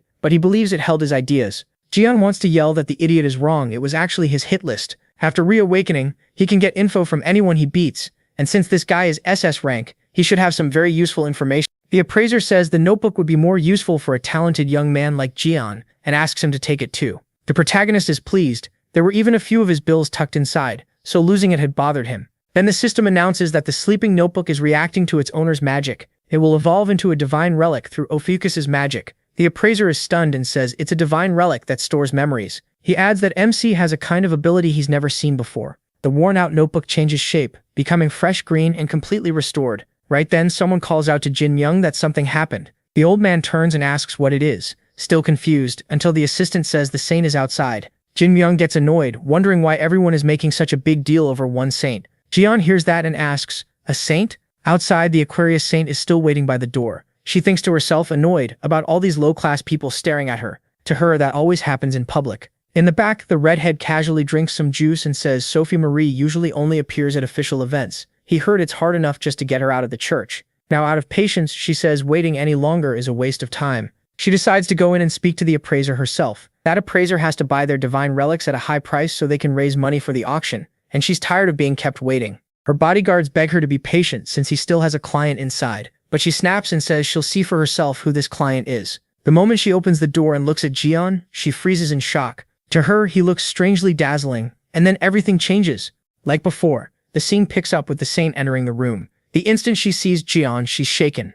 As she steps closer, she suddenly feels a deadly aura. At once, she drops to her knees, and her guards rush to ask if she's alright, but all she can think is, what was that? The power she felt was like being surrounded by thousands of snakes. She knows she has to get away immediately, so she runs out in panic while Jian and the appraiser just watch her leave. Then the mustached man asks him why she ran off like that, and the protagonist says, maybe she's sick. Right after that, the system speaks up. A Zodiac affiliate approached Ophiuchus without fear. Your divine power has increased. Current divine power 35. Jian wonders if divine power is different from magic, and the system explains, divine power takes shape as the power of gods. It can be stolen from gods or taken from other people. If it ever drops to 0, your Zodiac loses its strength, and if that lasts too long, you'll weaken. MC realizes he keeps gaining more and more abilities. Then he asks if the girl who just ran out was a saint. The appraiser is surprised he doesn't know her. Even though she's all over the headlines, she's the Aquarius saint, Sophie Marie. Jian pauses. Sophie Marie? So that's what all this saint talk was about. He realizes that little girl became the saint, and she's changed a lot.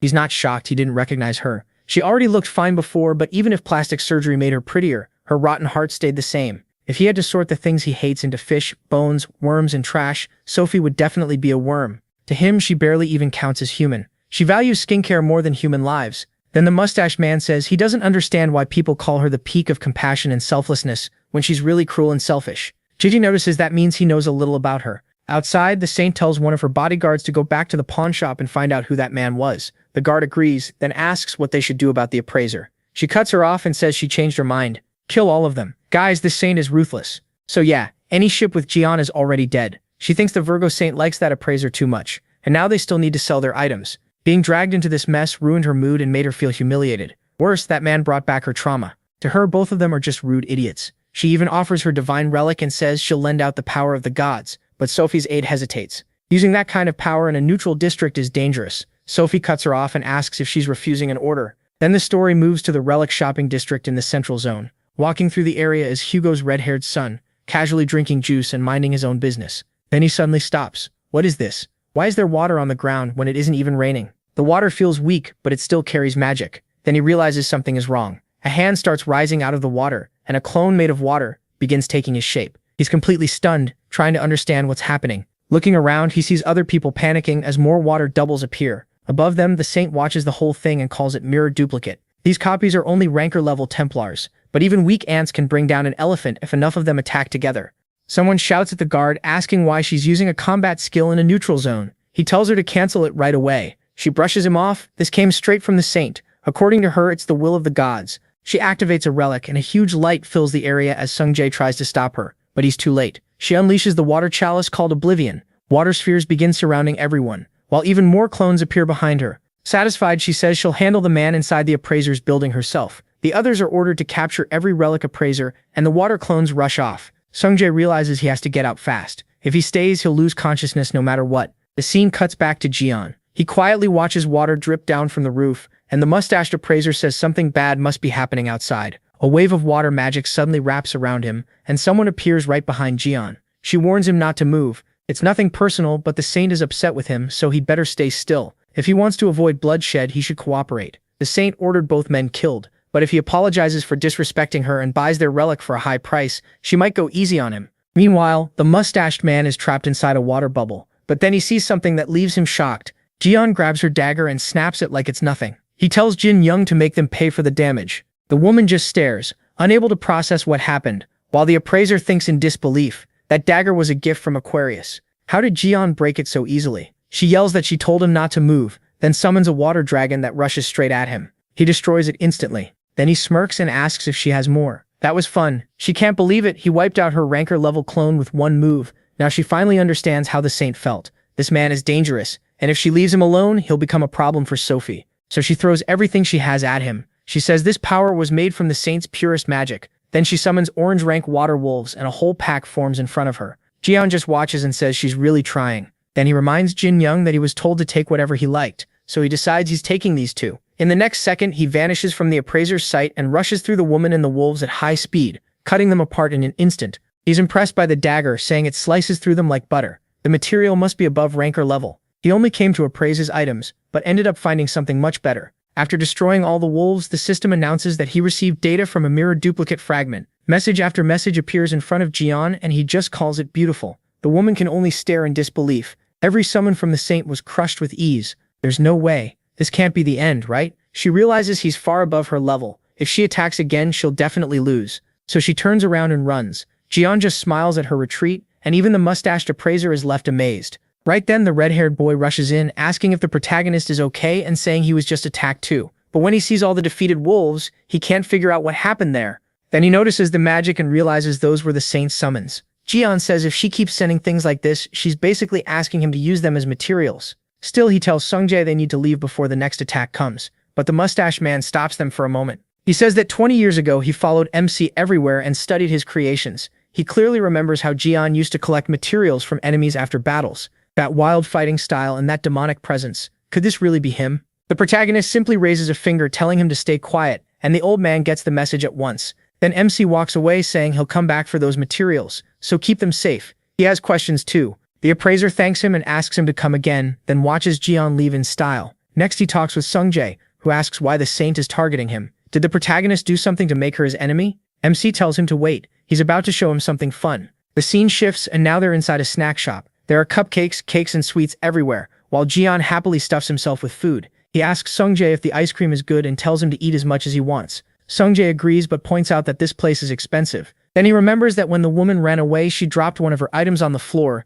He says it's fine after checking out this little thing, it should help a lot. It's a badge, and it can work like a credit card while also storing abilities. Looking closer though, it seems to be an Aquarius badge. If it really works as a payment card, that could cause trouble later. Even so, Jian keeps eating like there's no tomorrow. He asks Sung-jae if he likes the ice cream too, but the poor guy freezes when he hears a voice. Turning around, he blurts out, "Captain Choi Sung-gyuk." Choi asks if they mind if he joins them. Jian looks at him and realizes this is Sung-jae's boss, the jerk who was talking trash about him. Choi introduces himself as the divine captain of Gemini, Choi Sung-gyuk. Then he politely says Sung-jae mentioned someone earlier, and the protagonist confirms it was him. Choi explains that he heard Sung-jae met an acquaintance who defeated the Spider Queen, something even Yang couldn't do before. Jian asks what that has to do with him. Choi says recruiting outstanding talent is part of his job as a divine captain. MC immediately asks if he's trying to recruit him, maybe even bribe him. Choi reveals that one of his 8 divine relics will be auctioned soon. There's no rush, so they can talk while he oversees the auction. The moment Jian hears that, he puts down his spoon.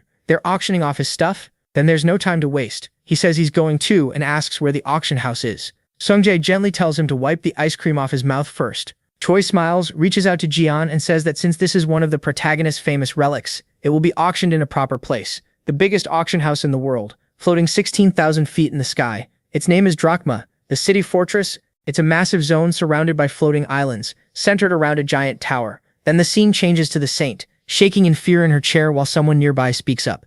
He tells her that if she's just going to sit there trembling, she should leave. She's ruining the taste of his drink. She insults him in her head as a rude brute with no manners, but decides to put up with him for now. This is the man who rose above even Jian, so staying near him feels safest. He is the Leo Saint, Stephen Marker. Stephen says the weapon of MC's being auctioned today belongs to him, so she shouldn't even think about bidding on it. When she asks where he's going, he tells her it's none of her business, and to stay put. He leaves and she glares at his back in frustration. Still, she tries to calm herself. This is Drachma. No matter who that man is, there's no way he could come here. And then she sees Hugo. Someone welcomes the valuable guest right on time. Hugo scratches his head and wonders where he could have gone. He figured he might come here since this place is full of expensive divine relics.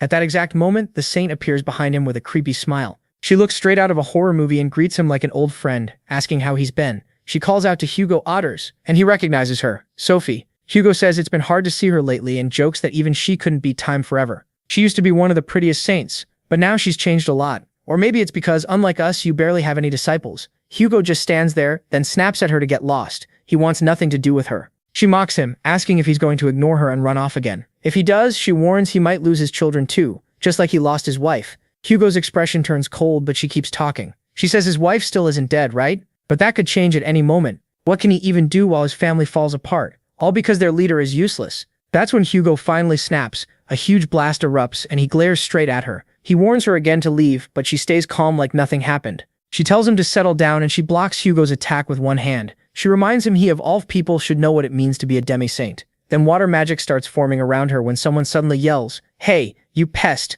She turns toward the voice and Jian flicks her right on the forehead. The hit shocks her so badly she blacks out. She drops to the floor and Hugo quickly turns to the protagonist. He calls out in surprise, asking what Jian is doing here. MC says he was worried Hugo would get dragged into another mess. Hugo jokes that he must really care about him, but he tells him to quit messing around. Then he asks why this woman keeps showing up everywhere he goes. The saint is lying there unconscious, foam at her mouth, while the protagonist wonders if she actually likes him. Hugo just stares, thinking this guy has issues. Then the story shifts to the saint's thoughts. She thinks about Ligam, the 13th saint, the one everyone called the strongest. Trembling, she admits she always hated Ligam. No, she feared him. His scarred face, his violent nature that crushed anyone in his way, and those cold eyes that always looked down on her. Her memory goes back 20 years. People were screaming that Ligam had arrived and trying to stop him. They told him this was Aquarius's sanctuary and demanded he leave. But Jian only looked at the woman in front of him and bluntly told her to screw off. She froze in shock and someone in the back asked what that was supposed to mean. It was the young saint,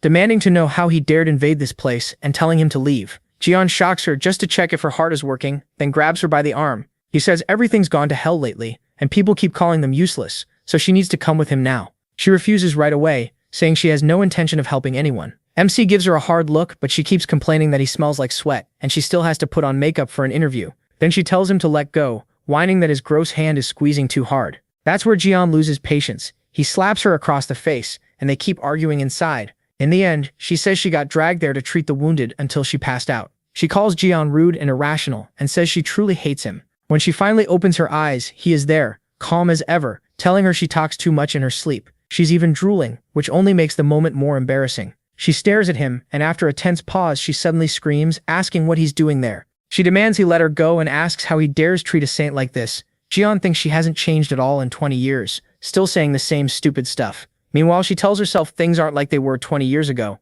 She plans to coat her hands in acid and melt the rope tying her up. Sure, a restraint like this is useless on her. If she can just get free and meet up with Stephen. Jian flicks her forehead again before she can finish. He tells her to stop it. Her tricks are way too easy to read from her face. She fires back, calling him an idiot. Her acid protection skill activates the instant someone hits her body, and now that acid should start melting him down beginning with his hand. She imagines Jian screaming as his body dissolves, but he just points a finger at her and says, "That's it, full recovery." She's stunned. The melted part heals instantly, and she realizes this isn't normal recovery, it's theft. Then Jian says it's time to go over everything between them. He heard she's been telling everyone she was his doctor. He calls that pathetic, and asks if she was the one who sent her dumb servant to the appraisal shop. If so, she's earned 5 flicks. She panics and begs him to wait, but the protagonist just raises his hand. Time's up. Then the forehead flicks start raining down, while Hugo calmly drinks his coffee and thinks Jian beats everyone the same way. man or woman. To be fair, they all gave him a reason. Still, Hugo feels like something strange is happening.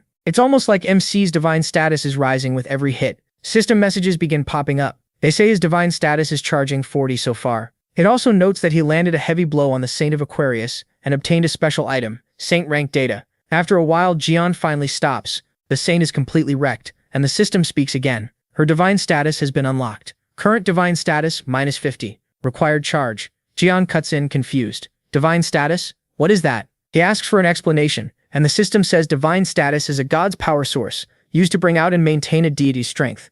It also says he can steal divine status from disciples and even from other gods. If someone's divine status falls to 0, that zodiac loses its power, and if it stays there, that could even lead to death. He figures that means he can gain divine status by beating people up. He wonders why he didn't get any from Yang back then, maybe because this feature wasn't unlocked yet. Then Hugo notices the phone and asks where Jian got it. The protagonist says he borrowed it from someone he knows. Hugo's son. He adds that he has to head to the auction house now so Hugo can handle the rest. As for her, MC says to toss her into any trash can. Hugo is left stunned while Jian casually walks off. He says he'll get in touch after the auction ends. Hugo calls after him asking what he's supposed to do with her. A little later, the door opens. Hugo assumes he came back and asks if he forgot something, but when he looks up, he realizes it isn't him. It's Steven. Steven takes in the whole scene, seeing the Saint tied up while Hugo stares back at him. He asks Hugo what he's doing here. It's been a long time, he says, but this clearly isn't a moment for friendly greetings. Hugo asks why Steven is at the auction, and Steven explains that the Saint of Aquarius formed an alliance with him, even as he looks at her beaten-up state in that chair. Then he asks again why Hugo is here. Hugo answers that he has business at the auction house, and that's none of Steven's concern. Steven asks if Hugo is also after the divine relics of Ligum being sold there. That catches Hugo off guard, and he asks if Ligum's relics are really in this auction house. Steven is surprised he didn't know. Then he sneers that they'll cost more than Hugo could ever afford, so knowing doesn't really matter. Hugo smiles and calls him out. He says Steven has always collected relics made by Ligum, even though he never admitted how strong Ligum was and always felt inferior to him. So is he really hoping that owning those relics will make him as strong as Ligum? Steven is shaken for a second, but then both men start gathering power. Steven moves in first, grabs Hugo by the arm and warns him, "Don't get cocky." He says Hugo is nothing but a fool, and he doesn't want to hear Ligum's name from him. As he twists Hugo's arm, Steven claims he's stronger than Ligum now. But then someone rushes in, shouting for the Divine Captain. There's a problem. The Gemini bastards are buying up all of Ligum's items. Steven immediately lets go, saying he has no more time to waste here. He tells Hugo to do whatever he wants with Aquarius. Since Hugo didn't come for her, he should just leave. The auction is Steven's top priority, so he heads out. Before going, he gives Sagittarius one last warning. Control that attitude and bow your head if you want to stay alive. Hugo sarcastically thanks him so much, he could cry. After they leave, Hugo looks at his hand and curses. It's in terrible shape, and now he's not sure what to do. The scene shifts to Drachma's auction house. Inside the Gemini VIP room, the auctioneer announces that Gemini has won the divine relics again. With that, the first session of the auction is over. The second session will begin soon after the break. Hugo celebrates, saying it's his again. Someone congratulates him and says he can buy as much as he wants. Hugo thanks them for inviting him into the VIP room and even letting him buy whatever he wants. Take whatever you want. That's only natural. We want someone talented like you. Divine Captain, are you sure this is okay? The total for these divine relics already went over billions of won. It's fine. More importantly, Cheon Sungjae, sorry, but can you cover the alcohol bill? I didn't bring a company card. He'd already borrowed a ton of money, but since he was my superior, I couldn't really complain. Then the guy suddenly pulled out a black card and said not to worry. He'd already paid everything. Wait, isn't that my unlimited card? When did he take it? You looked pretty drunk, so I paid ahead of time. You really shouldn't make your subordinates pay, even by accident. Yeah, you're right. You're absolutely right. I was just about to hand him my personal card, so thanks for helping me pay with it. This kid looked young, but he was clearly trying to get inside my head. Still, this was the super rookie who beat the Spider Queen. If I use him well, no price will matter. Anyway, we've had enough drinks. Let's talk about the real reason we're here. I've been thinking a lot about you. I'm sure you've got huge potential. You could become S rank or even more, especially if you receive the blessings of our Saint of Aries. But our protagonist notices something first. That purple mist. Dominating mist. Normal people wouldn't even notice it. It doesn't force anyone to obey, but just breathing it in makes people trust him more. You might even become one of the 10 saints. And that's not all. You'd gain wealth, honor, and the great authority of the mighty mage Saint of Aries. All of that free. Now take my hand and become one of great Aries' disciples. That made our protagonist crack up. He started smiling and everyone around him got confused. Wow, today's been really funny. So let me get this straight. You want me to become some minor god's employee? Huh? He was so polite a second ago. Why is he suddenly mad? I need to change the subject first. I think you've got one thing wrong. Just then someone from outside spoke up. Excuse me, I brought the auction items that were purchased. Perfect timing, please come in. The woman stepped in with the items. Excuse me, and congratulations. Here is your auction item, along with the certificate proving it's one of Ligam's divine relics. A certificate of authority. These people really know how to fool idiots. But the man with glasses saw it and froze. Did you really buy one of Ligam's relics? You said I could buy anything. I wasn't looking for this on purpose, but it seemed useful. Stephen is obsessed with Ligam's divine relics, so we really shouldn't have provoked him by buying one. I'm sorry, but this relic already has another owner, so we'd like to refund the money. Right then, the door exploded open in a burst of lightning. Everyone turned at once, furious. Stephen demanded, "Who was it? Who dared to touch what belongs to me?" "Oh, Stephen. He's the one I told you about, the guy who wanted my relic. Mr. Stephen, I'm very sorry. Please forgive us. The newcomer made a mistake, he just didn't know better. I'll return it to you right away." "Fine. Then all he has to do is admit it and hand it back." Thank you very much. You can take your time with the payment." "What? You don't actually think you can walk away after touching what's mine, do you?" "Captain Shui." Stephen grabbed the glasses guy by the head. "Crap. He's trying to save billions by calling it a simple mistake. Stop talking nonsense. I bought it, so why would it be yours? If you want it that badly, I'll sell it to you for 20 billion. Stephen went quiet for a second, then burst out laughing. Haha, so Gemini isn't full of cowards after all. There's at least one gutsy bastard here. Oh no, this lunatic wants to die. Doesn't he know who Stephen is? I like you. A man should at least have courage. He tossed the poor guy with glasses to the floor, then walked right up to our protagonist. If meeting like this is fate, then why don't we introduce ourselves? Whenever I meet someone I like, I make sure to do it properly. And with plenty of sparks. What the hell are you talking about? Stephen, you bastard, looks like your skills improved a little. As expected from Leo, the one built for combat. Your fighting spirit can't even be compared to Aries or Aquarius. Once you show your claws, you're never satisfied until you rip someone apart, right? What a rotten temper. Stephen lunged with his hand raised at our protagonist, and lightning burst out everywhere. The others stared in shock, calling out to the protagonist, certain he'd won. Stephen sneered, "That was fun, you can spend the rest of your life comfortably in a wheelchair." But then he paused. "Hey, what are you doing? Trying to brush dirt off my shoulder? What was that?" That attack definitely hit him head on. "You redirected my attack with teleportation? You really can't tell, huh? You're still all muscle and no brain. Stonewall Breaker, did you really think the skill I created would work on me? You begged me to teach it to you, saying you wanted to save people with it, but looks like you only used it to show off your power." "What? You? Who are you?" At that exact moment, the woman returned and thanked everyone for waiting, saying the main highlights of the auction would begin soon. "Oh, is it already time? What now? Another relic of mine? I've got questions for you, but this auction matters more, so take good care of that pendant. I'll come back after it ends." After he left, Cheon Sungjae turned to the man with glasses and asked how he thought that attack had been deflected. Rejecting an attack from a saint-ranked fighter that was almost impossible even for him. Who the hell is this guy? Meanwhile, Stephen thought, it's finally within my reach. His mind went back to the incident when an unknown calamity appeared on an island in Germany around 20 years ago. The island had been completely wrecked, and a helicopter circled above it while reporters watched. "Hello, we're currently above the island where the calamity appeared. Even though 4 days have passed since the 13th Awakened One Ligam entered the area, we still can't confirm what's happening inside because he hasn't come out. Several saints tried to enter, but none succeeded, because a massive curtain of poison surrounds the island. We'll return with more updates as soon as anything changes." Back then, while Stephen was still young, someone beside him said, "This is as close as we can get, Saint." Stephen could only wonder how Ligam got in there, and how he was fighting inside a place no one else could even enter. Why do I feel this way? Because of some bastard who nearly died without even having a god's blessing. What's the difference between me and him? Power? Followers? Skills? What am I missing? Saint Ligam is finally coming out of the entrance. What? Everyone looked on in shock. It's Ligam. Ligam came back alive. Ligam cleared the Delta calamity, and our protagonist just calmly said, "Man, it's hot as hell," while everyone else celebrated the hero's return.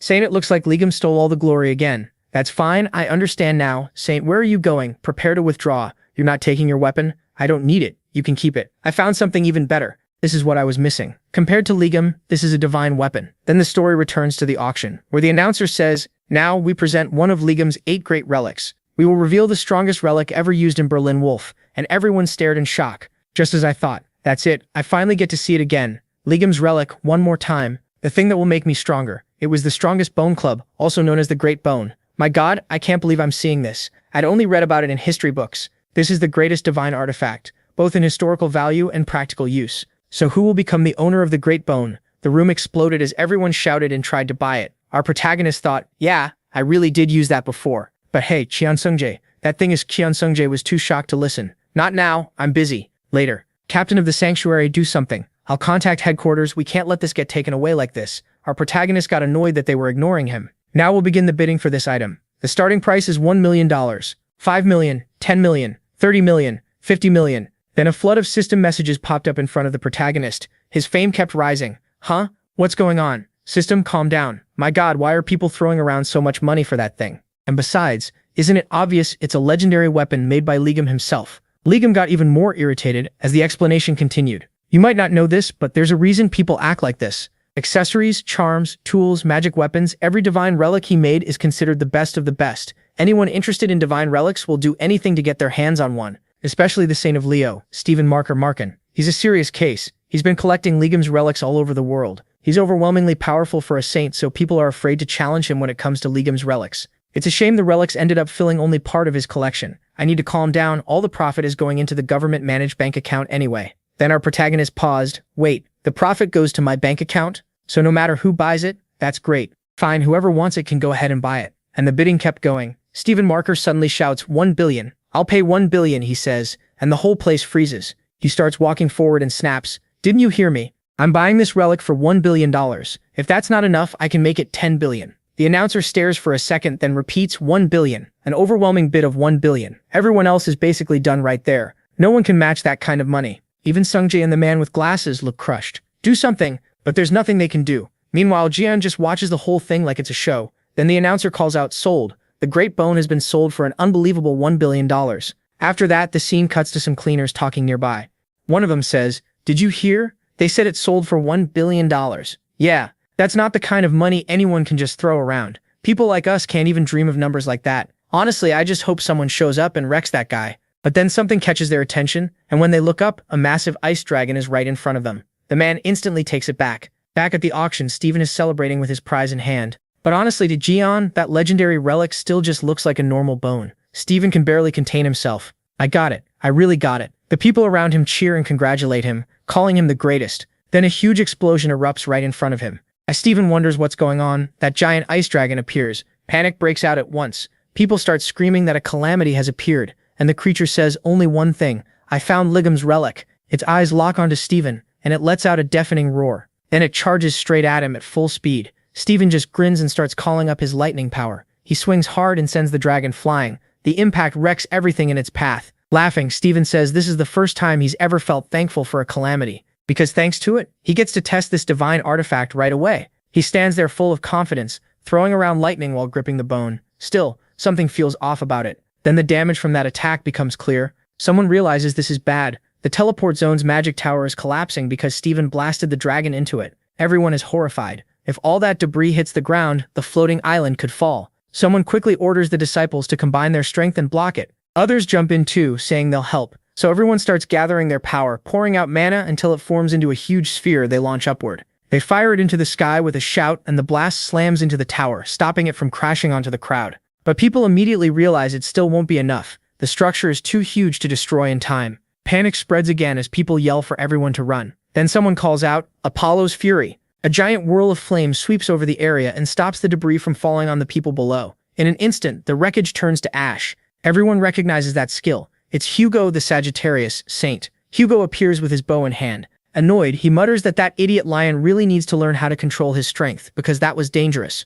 People thank Hugo, but then something else catches his eye. He looks to the side and sees another huge monster staring at him. This one looks like a dog mixed with a dinosaur, and it's already preparing to attack. Hugo realizes there's another one. The creature keeps staring at him, and then fleshy tentacles shoot out toward the people nearby. The tentacles latch onto them, and the victims start screaming for help. Furious, Hugo curses it. He pulls back his bow to strike, but a roar suddenly sounds behind him, and he turns at once. It's the blue dragon Stephen hit earlier, coming in with its jaws wide open. Hugo realizes too late it's about to take him down. Right then, just like the last chapter teased, the chaos reaches its peak. The monster had come up from behind Hugo, and when he turned, its mouth was already closing in. Everything looked over, until Jian rushes in and slams the monster away. Hugo jumps in shock and yells out to him, "Hey, pay attention." The protagonist sends the monster flying, and Hugo thanks him, saying he just got saved. Jian fires back that Hugo should be the combat saint, so why does he have to save him? He even asks how Hugo can be weaker than a production saint like him. MC says he gets nervous every time he leaves Hugo alone. That leaves Hugo looking completely depressed, and the two start bickering like usual. Then something grabs their attention again. It's Stephen, running over while shouting and holding up the bone. He yells, "Don't interfere, I'm testing my new weapon." The monster roars back at him, and Jian realizes he almost forgot that thing was still here.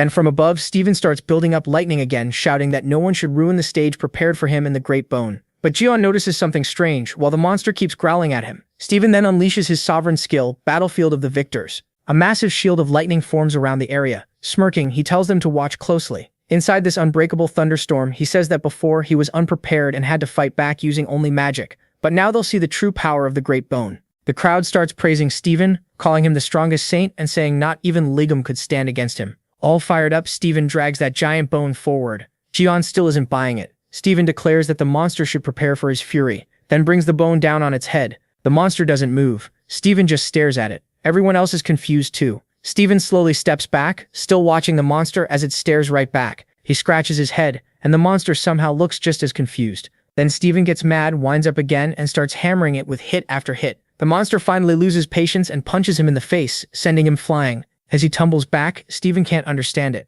Those attacks should have landed, so why isn't Ligum's weapon working? The scene shifts to Jian, who's touching the lightning barrier that trapped them inside. He swears that once they get out, he won't go easy on that stupid lion. Using his own sovereign skill like this was unbelievably dumb. Still, Jian decides that first things first, they need to deal with the enemies in front of them. Then we see all the people possessed by the monster. They look like a pack of zombies, and Hugo remembers something. These people aren't actually part of the calamity. They were just caught by its ability, and since they're standing in front of it, it's probably using them as hostages. That means they can't attack carelessly. The possessed people beg for help as they stagger toward them, but Jian says maybe they have no choice except to aim for the head. Hugo panics and asks what he's even talking about. He admits he doesn't really have a plan. He just wants to rip those things off them. Hugo begs him to wait, but one of the monsters lunges at Jian with its mouth wide open. The protagonist grabs it by the head, gives it a cold look and says now. Then he tears the monster's ability right off like it's nothing. Hugo is left staring in shock while the others keep looking on. Jian just grins and says it's simple. The victim collapses, but now he's free of the monster's control. Hugo asks if the guy is okay.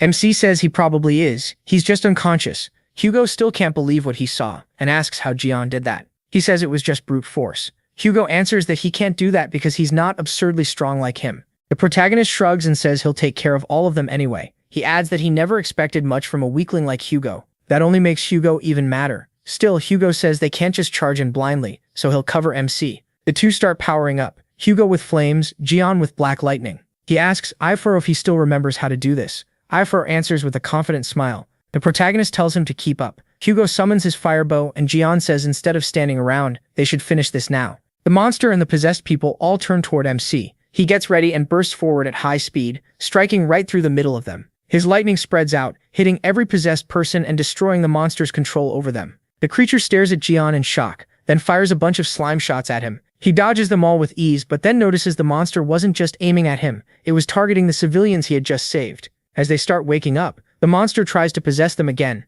From the back, Hugo gathers his power and fires a rain of flaming arrows that destroys the attack before it can reach them. The civilians flinch and shield themselves. With a serious look, Hugo says that as long as he's here, the monster won't touch those people. Jian praises him, then calls out to the ugly thing, telling it to stop wasting time and come at him. The monster locks onto the protagonist as he pulls back for a huge punch and blasts the creature away, flying into the sky, and the creature lets out a rough scream. But Jian's hit tears the monster apart in one shot. Then he just stands there like it was nothing. Just what you'd expect from MC. He ended it instantly. With that thing gone, the people it controlled should wake up soon. They're all lying on the ground, slowly recovering. Then something catches Jian's attention, and he pauses. He tries to figure out what's going on, when one system window after another starts popping up, listing all the skills he just got. One of them is Fighter's Instinct, level 1. The system asks if he wants to use it, and Jian thinks, Fighter's Instinct? So this skill needs a certain amount of divine power to work. Guess this is the perfect time to test it. He accepts. The scene shifts to Steven, still holding his bone.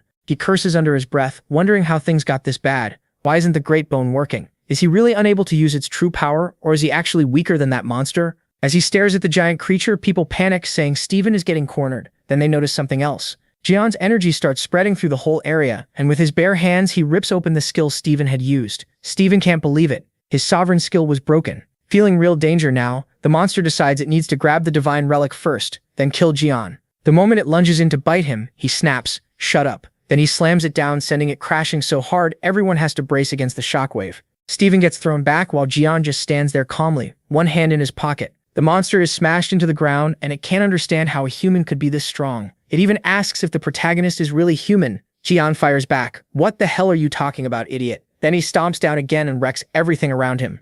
Steven watches in disbelief, muttering that there was only ever one person with this kind of destructive power. He is. Before he can finish, Jian looks at him with a creepy smile and says it's good to see him again. He calls him a damn lion and says he's been having fun dragging MC's name through the dirt. Steven is already on the ground shaking. He stammers that it can't be possible, then swings at Jian, but he freezes, because he catches the great bone like it's nothing. Trembling all over, Steven listens as the protagonist says he must have had a lot of fun playing with this. Then Jian crushes the bone in his bare hands and says sorry to ruin his hopes, but it's just an ordinary bone. He tosses the pieces right at Steven's face, and the guy realizes all that effort was for nothing. So MC says it's only fair that he gets his turn. Steven begs him to wait, but there's no time. Jian punches him straight into the ground, blasting through the entire place and out the other side. Cursing him, Steven drops into open space. Far away, the saint lies there, still unconscious, slowly waking up. Confused, she wonders where she is and why her head hurts. Back with Jian, Hugo can only stare at the huge hole he made. The protagonist casually says goodbye to that damn lion, if he's still alive, of course.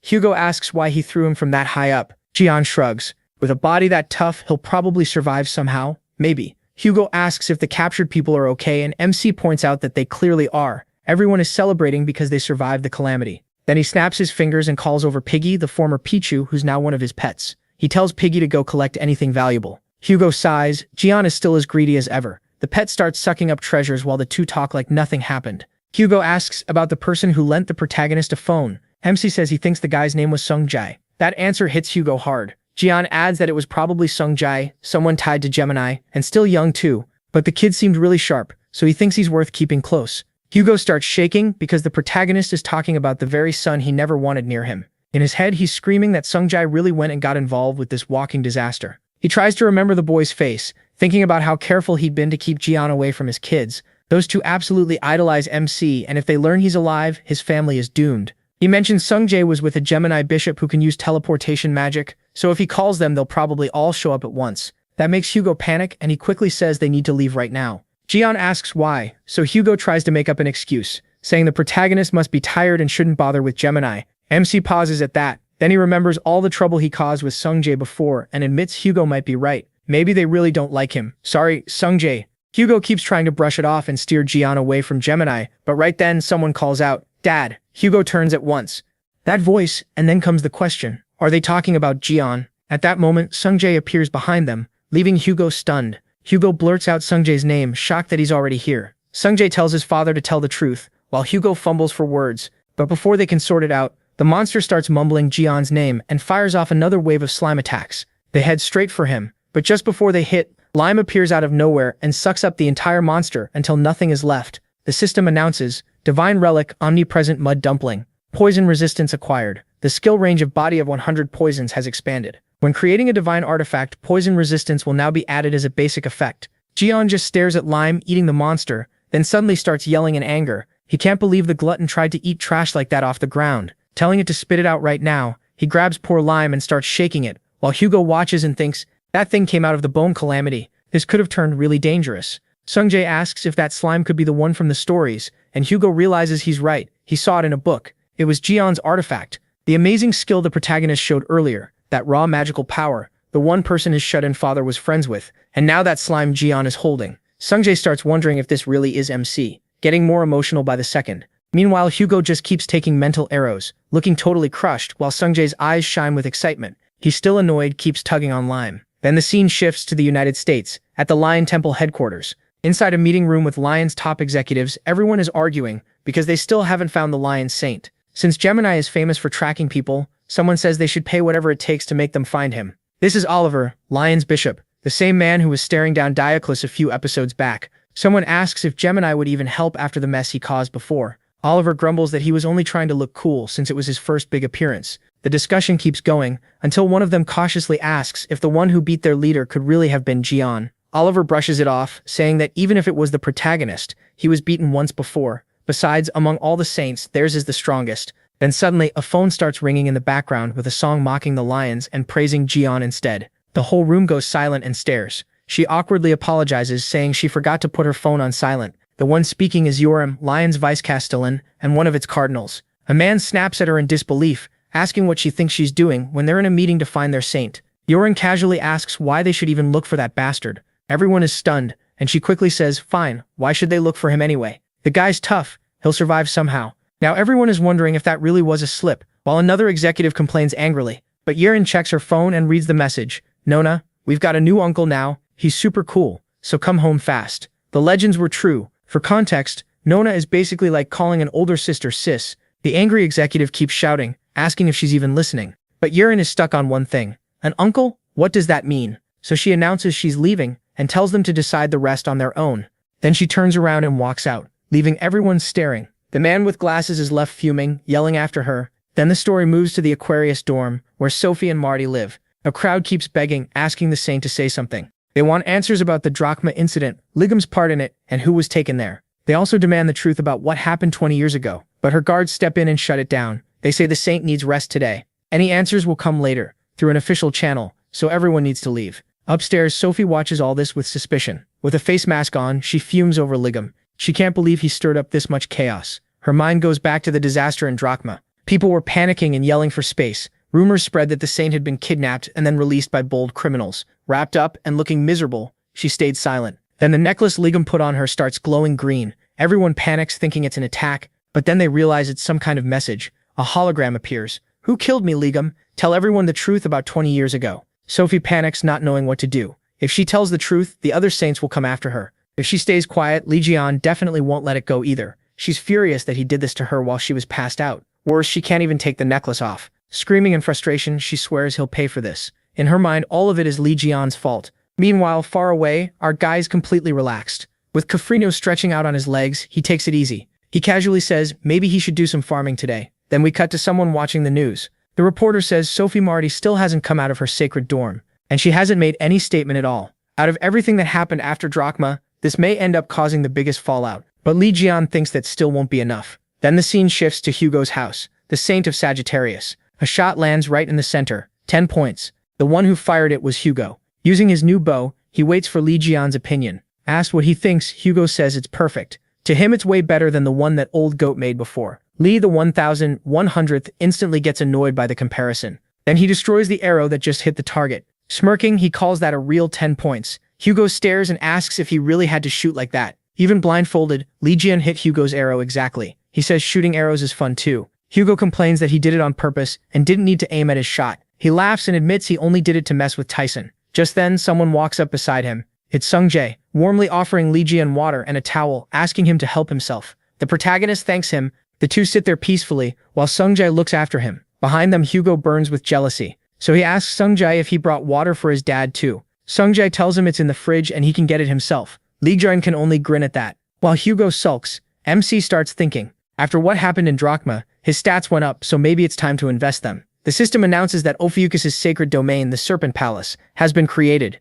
Since the domain is still low level, the space is small. The sacred domain is where the Constellation Master lives. It's also a private territory where that master can store and use power. Now Li Jian can control his own domain. He can even teleport the low-class avatar Kafrino into it. The system adds that human avatars can strengthen the domain further. That part catches his attention. Then Sung Jae reminds him it's almost time to leave, saying he has things to handle too and they should go together. Li Jian realizes he lost track of time. Hugo asks if he has a meeting, and he says yes. He's got a lot of people to meet today. Sometime later, Divine Captain Choi asks if Li the protagonist is finally going to join Gemini. Li Jian keeps eating fried chicken and asks if this guy ever gets tired of asking. Even the worker nearby is shocked by how much he's eating. Choi says he may be busy, but recruiting talented people is always worth the time. He also says Li the 1100th shouldn't act innocent. After all, he used Gemini's money to buy all those auction items in Drachma that were worth millions. Li Jian just plays dumb right to his face. He calmly wipes his mouth like nothing happened. Inside, Choi realizes that was exactly his plan,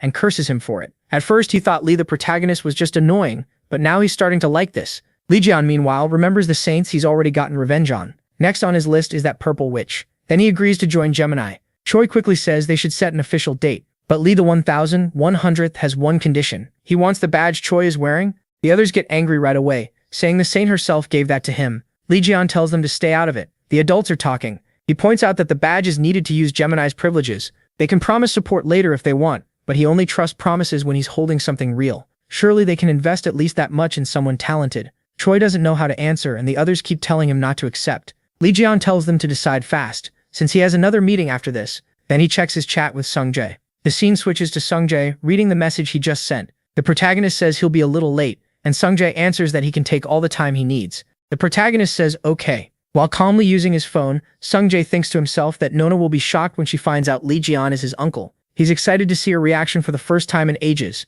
He also plans to ask for an autograph on the dagger MC prepared for him. But suddenly someone grabs it away, warning that playing with something like that is dangerous. The man says he'll be confiscating it. Sungjae protests and demands to know what he means. The one bothering him is the A-rank Gemini Templar, Yeon Woo. Sungjae tells him to give it back. Yeon Woo talks down to him, asking if that's how he speaks to a superior. He says they like coming to this cafe too. Sungjae is fed up with him. He curses his luck and wishes he had gone somewhere else. He wants to hit him but holds back because this guy is Libra's son. That's why he acts so important. Then a system window pops up. The relic Janice's desire reacts to its master being in danger. Random skill activated. Light starts pouring out of the dagger and the blonde guy freezes, confused.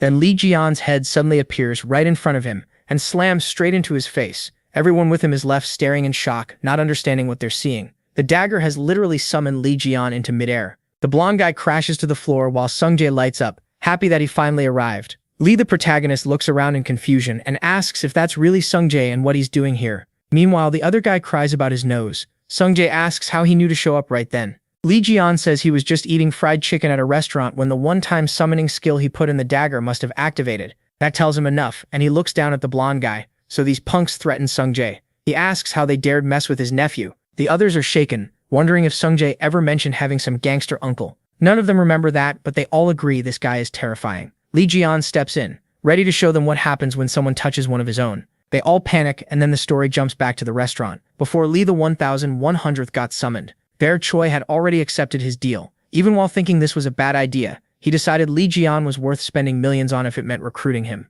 He also planned to take the badge back later by sneaking a special clause into the contract. Handing it over, he tells him not to use it carelessly, and he says he'll try. Choi then asks for the contract, but just as he's about to hand it over, Lee Jian vanishes right in front of him. Choi can only stare in disbelief. Then the waitress arrives with the bill, $790. They're stunned that he spent all that just on chicken. The scene returns to the cafe, where the guys are already beaten and sprawled across the floor. The blonde one tries to act tough, bragging that he's from Gemini and filthy rich. Lee Jian doesn't care at all and keeps slapping him around again and again until the guy starts begging him to stop. Lee, the protagonist, tells him to get up. He's only warming up.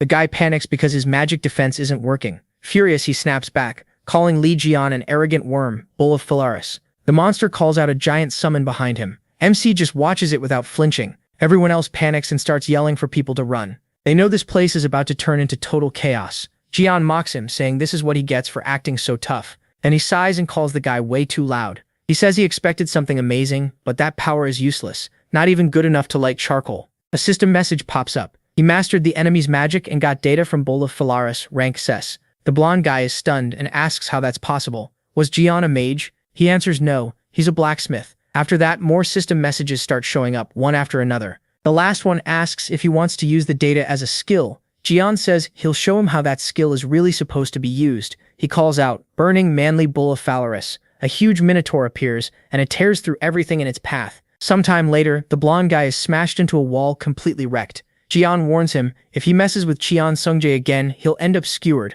He tells Sungjae not to be scared of idiots like that because his uncle will protect him. Sungjae happily agrees. Right then, Chen Yoha finally arrives, asking where Chen Sungjae is. She looks at the destruction around her and wonders what happened, and if he's okay. But Sungjae rushes up excitedly and says she won't believe it. He points ahead and tells her to come see the hero who beat countless calamities and saved humanity over and over. The same legend from the videos they used to watch again and again as kids. We see little Sungjae and little Yoha watching Jan back then. Now she stares at him in disbelief and whispers, "Mr. the protagonist?" She even pinches herself to check if this is real. Glowing with excitement, she realizes it really is him. She can't believe how handsome he looks now. 20 years ago, he had all kinds of scars, and after spending 20 years in the Devil Tower, she thought he'd look even worse. But she tells herself that doesn't matter. What matters is the amazing hero he is. She's just so happy that Mr. Jane is okay. Sungjae points out she said all that out loud, and she gets embarrassed. MC simply smiles at her and says it's a pleasure to meet her too. She introduces herself as Chen Yoha and thanks him for helping Sungjae.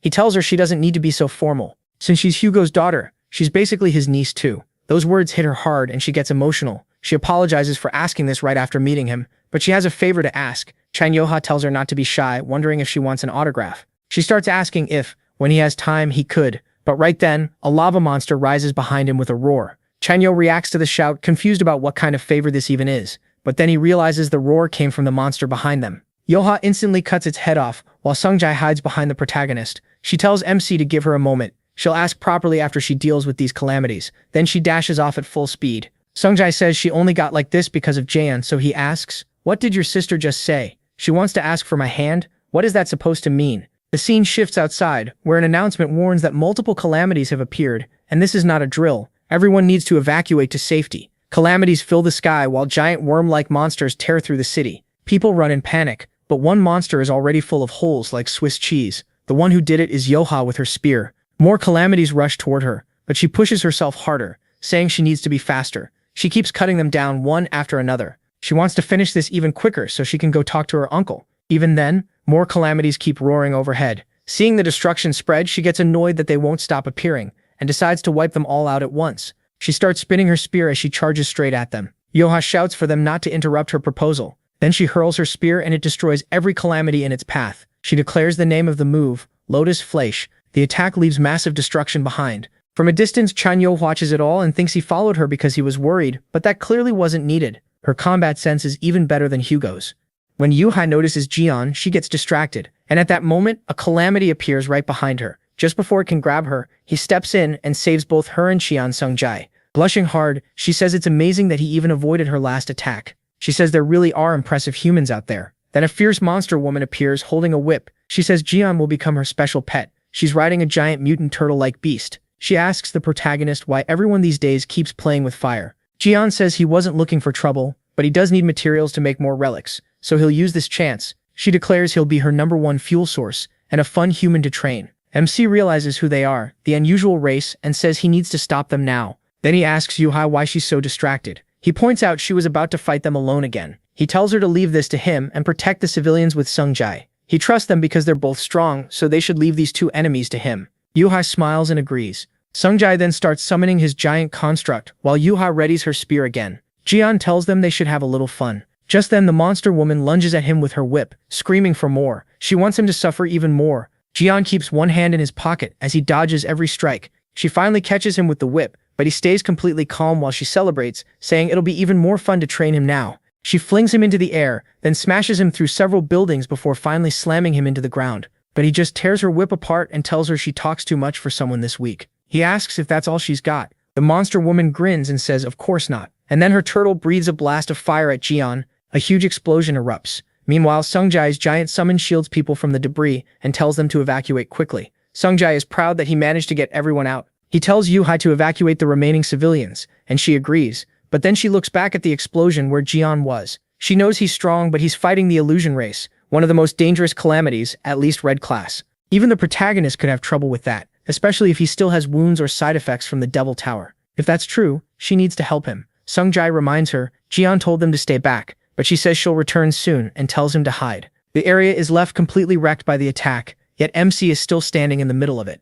The monster says she pushed too hard and didn't mean to turn him to ashes. Jian laughs and says now that's real fire. At least this much heat counts, unlike that pathetic flame from the Gemini blonde guy. This one will definitely work as his #1 fuel source. A system message appears, usable fire obtained for the creation workshop. The monster is shocked that he survived her hellfire attack. Jian says that now he has fire, there's no reason to hold back. He summons the Hammer of Creation. The system confirms usable fire has been detected in the creation workshop. Workshop level 1 activates repairs, upgrades, and attribute enhancement with initial luck being applied. Then it tells him to choose a target for enhancement. Jian says he's already picked the target. A green circle forms around him, and the monster woman watches from afar, confused. She decides not to let him finish, but right then Yoha appears behind her and activates a skill, Lightning Roar. A massive red bolt crashes down on the monster woman, but Yoha is shocked when it does absolutely nothing. The monster curses her and sends her flying far away. Yoha coughs up blood from the hit, and the monster orders her giant beast to finish the job. Just as the huge thing opens its jaws to swallow Yoha, something stops it and yanks it back. Yoha wonders what happened and sees Jian holding the beast by its tail. He asks where it thinks it's going because it's still supposed to play with him, then slams the giant creature into the ground. So it only looked like a turtle. It's actually a lizard. The beast crashes down with its mouth hanging open. Even the monster woman is stunned that Jian grabbed and threw the hell lizard with his bare hands. He warns her that if she touches Yoha again, he'll wipe out her whole race. She feels a terrifying pressure and starts to panic. It feels like his presence is swallowing her whole. She can't believe it. A mere human is overwhelming a proud member of the illusion race. Then she decides she's done playing. She starts transforming, and while Yoha shields herself from the huge power, Jian stays calm. The monster admits she hates using this form since she can't train him like this. But now she has no choice except to treat him as a real enemy. She's a Red Danger class calamity from the illusion race, Infernal Wings. She vows to burn Jian and the whole area to ashes. Then she activates a calamity skill, Infernal Prison, and she rushes straight at the protagonist at top speed. She charges in, tearing through everything around her, but right before the hit lands, Jian catches her attack with one hand. Yoha panics and starts shouting for MC, and then a huge blast erupts there. The shockwave wrecks the nearby buildings, and the monster freezes in disbelief, as he calmly says, "Wow, that worked even better than I thought." Then the system announces, plastic gloves upgraded with Hellwing Fire can touch C-rank flames, fire resistance granted. Random luck bonus +1 resistance when eating spicy food. Low durability, one-time use. What the hell is this? He stopped my infernal prison with nothing but plastic gloves? Right after that, Jian's regeneration kicks in, and the damage from the attack starts healing fast. I'm making you pay for setting the whole city on fire. From now on, you're going to keep my creation workshop burning at all times. What kind of insult is this? Insult? What are you talking about? You're seriously looking down on the power of my plastic gloves. Do you even know how useful they are for eating spicy chicken? The system warns that the negative energy is too strong to turn Hellwings into a diabolic avatar. Purification is required. Purification? Oh, you mean this? Purifying punch. Jian starts throwing punch after punch, while her giant lizard just stares in shock behind him. After a while, the protagonist grumbles, "Why is it so hard to purify you?" Then the system replies, "Target fully defeated. Dead targets cannot be purified." Huh, she died that easily. What a pain. I guess I've got no choice. Since my fire source broke, I'll use you instead. The Calamity Infernal Lizard surrenders. Infernal Lizard has become a diabolic captive. The little lizard pops up and waves a white flag at Jian. Alright then, what should your name be? Option 1, Torch. Option 2, Gas Tank. Option 3, Lantern. Option 4, Charcoal. And Option 5, Lala Lizard. The poor thing just stands there, totally stunned. Every name is worse than the last. What kind of terrible naming sense is this? Then the system announces that it chose the name Torch. Uncle MC, is everything okay over there? Yuha checks on him, and MC asks if they're alright too. They say they're fine, but Yuha adds that there's something she wants to ask him. That makes him remember what she said earlier, that she would properly ask for his hand after they dealt with these calamities. Jian is stunned. Wait, she wants to ask for my hand? Before he can finish that thought, she cuts in and asks, "Uncle, you didn't really sacrifice yourself in the Devil's Tower, did you?" The protagonist blinks. Huh? What do you mean? Yufa says she's always wondered about it. Everyone called it a sacrifice for humanity, but something about the Red Eyes incident never made sense. When humanity was almost wiped out, how could Jian, the strongest saint, be the one who fell? There was no proof and no way to investigate, so she had to keep those doubts to herself.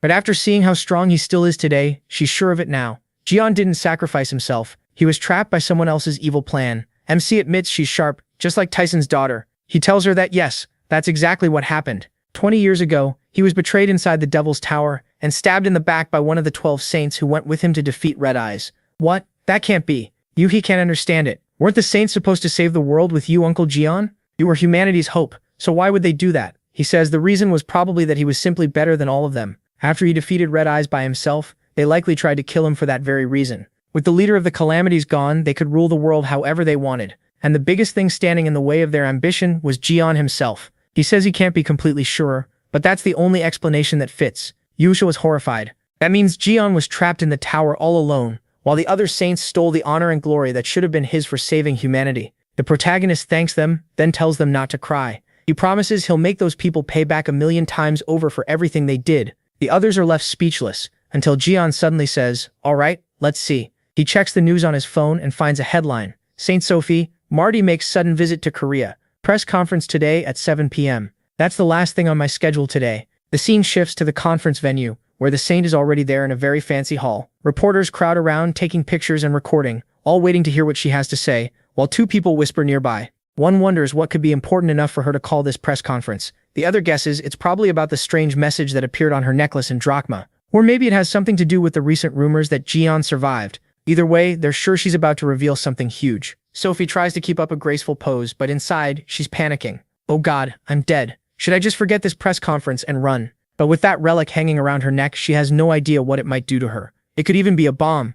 If she wants to live, she has to do what Jian said. She imagines MC controlling her like a puppet, and realizes one thing for sure. Unlike the other saints, he was not bluffing when he said he'd get rid of her. That thought leaves her trembling. Then she finally says the reason she called everyone here today is to reveal the truth about something that happened 20 years ago. She asks if everyone remembers the incident at the Devil's Tower back then. People immediately react. The Devil's Tower? You mean the Red Eyes raid? They completed that raid, didn't they? That's why the 12 Saints are still called heroes today. Sophie takes a breath and says the truth is, the real hero who defeated Red Eyes that day was Jian. At first, the crowd just repeats his name in confusion. Some even think it's old news, but then it sinks in, and the whole room explodes in shock. Reporters start yelling, "Saint, what do you mean? Is that true? Are you saying Jian alone killed Red Eyes, not Stephen Marker? Tell us what really happened." The room turns into chaos. Does that mean the protagonist is alive, and the Saints lied this whole time? Sophie hesitates, not knowing how to answer. Just as she's about to confirm it, someone cuts her off, saying that's obviously impossible.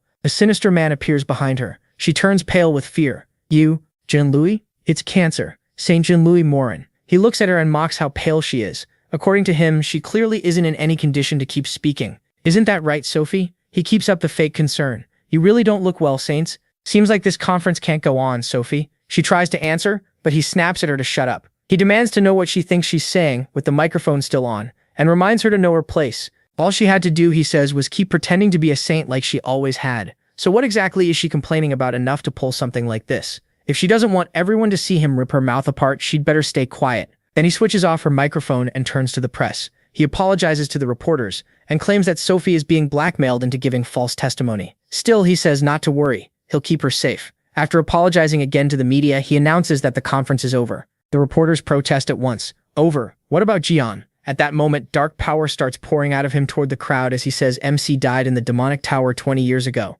What else do you need to know? He argues that if Jian had really come back, he would have shown himself by now. So why hasn't he appeared? But the reporters push back. If Sophie is being blackmailed, why is the blackmailer using his name? If the conference ends like this, suspicion toward the Saints will only grow. So they demand that he explain himself. That only makes him angrier. "Damn insects. Learn your place." He starts gathering power in his hand when a voice from behind suddenly says, "Look at that face of yours. Are you really trying to wipe out all the reporters?" The second he hears that, Jian's foot comes flying straight at his face. As a reminder, the last chapter ended with that creepy guy showing up to meet the Saint. And just when he tries to get rid of all the reporters, our guy comes in with a flying kick that lands clean, sending him flying across the room while everyone watches in shock.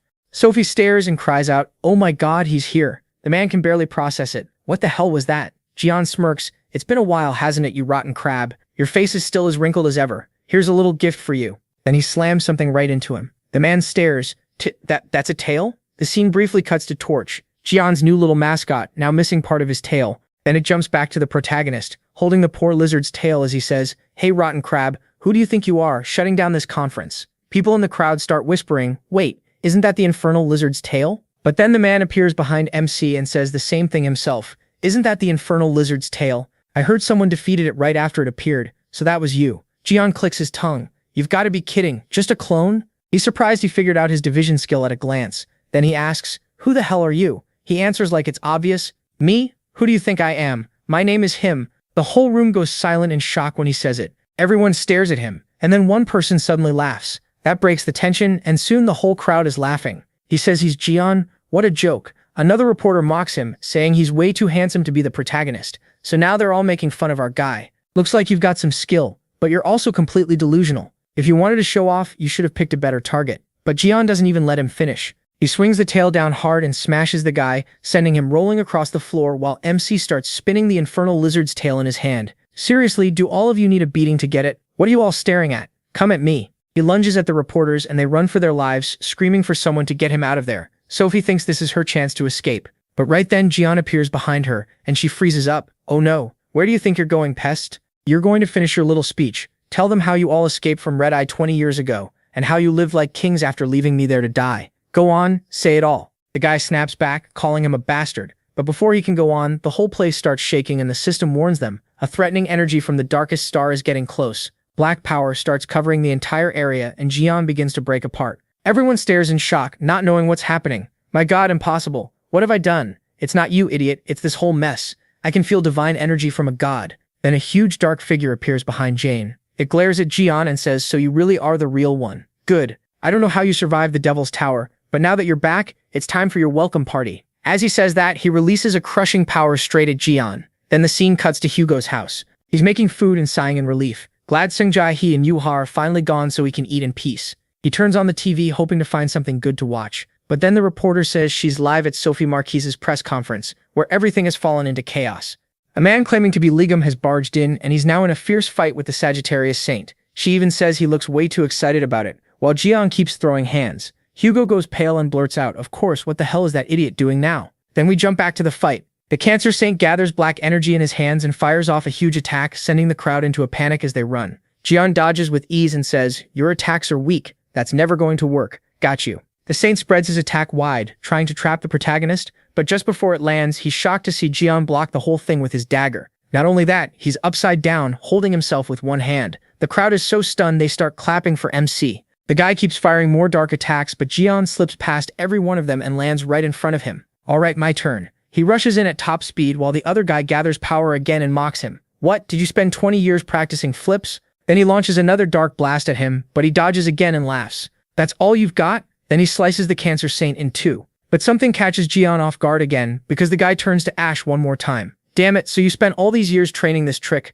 What, are you trying to be Naruto now?" The Saint smirks and says he'll take that as a compliment, while Sophie braces herself. Then he creates a dark tornado, draining the life force of everyone there. Jian curses him, asking how he plans to cover up a disaster like this. The Saint says he'll deal with the consequences when they come. For now, he's decided to kill Jian by using the whole crowd against him. "I see. So you were the one who stabbed me in the Devil's Tower." The other man laughs and asks if the protagonist is really that obsessed with finding the culprit. He says it's funny that the hero who saved the world is hung up on such petty grudges. People might think he's just a thug instead of a saint. Jian fires back that all he does is talk trash, especially for a scared little coward hiding behind clones. The man laughs and says they're not just clones, he made them with the life force of the reporters here. If Jian destroys even one of them, that life force will vanish, and there's no promise the reporters will survive. MC says those filthy tricks suit him perfectly. The Saint asks if those are his last words, and then says he'll see him on the other side. He sends all his clones rushing at Jian, but in the same instant, they panic. "A tail? How did that get here?" "So that's one of the skills you got, huh, Drachma?"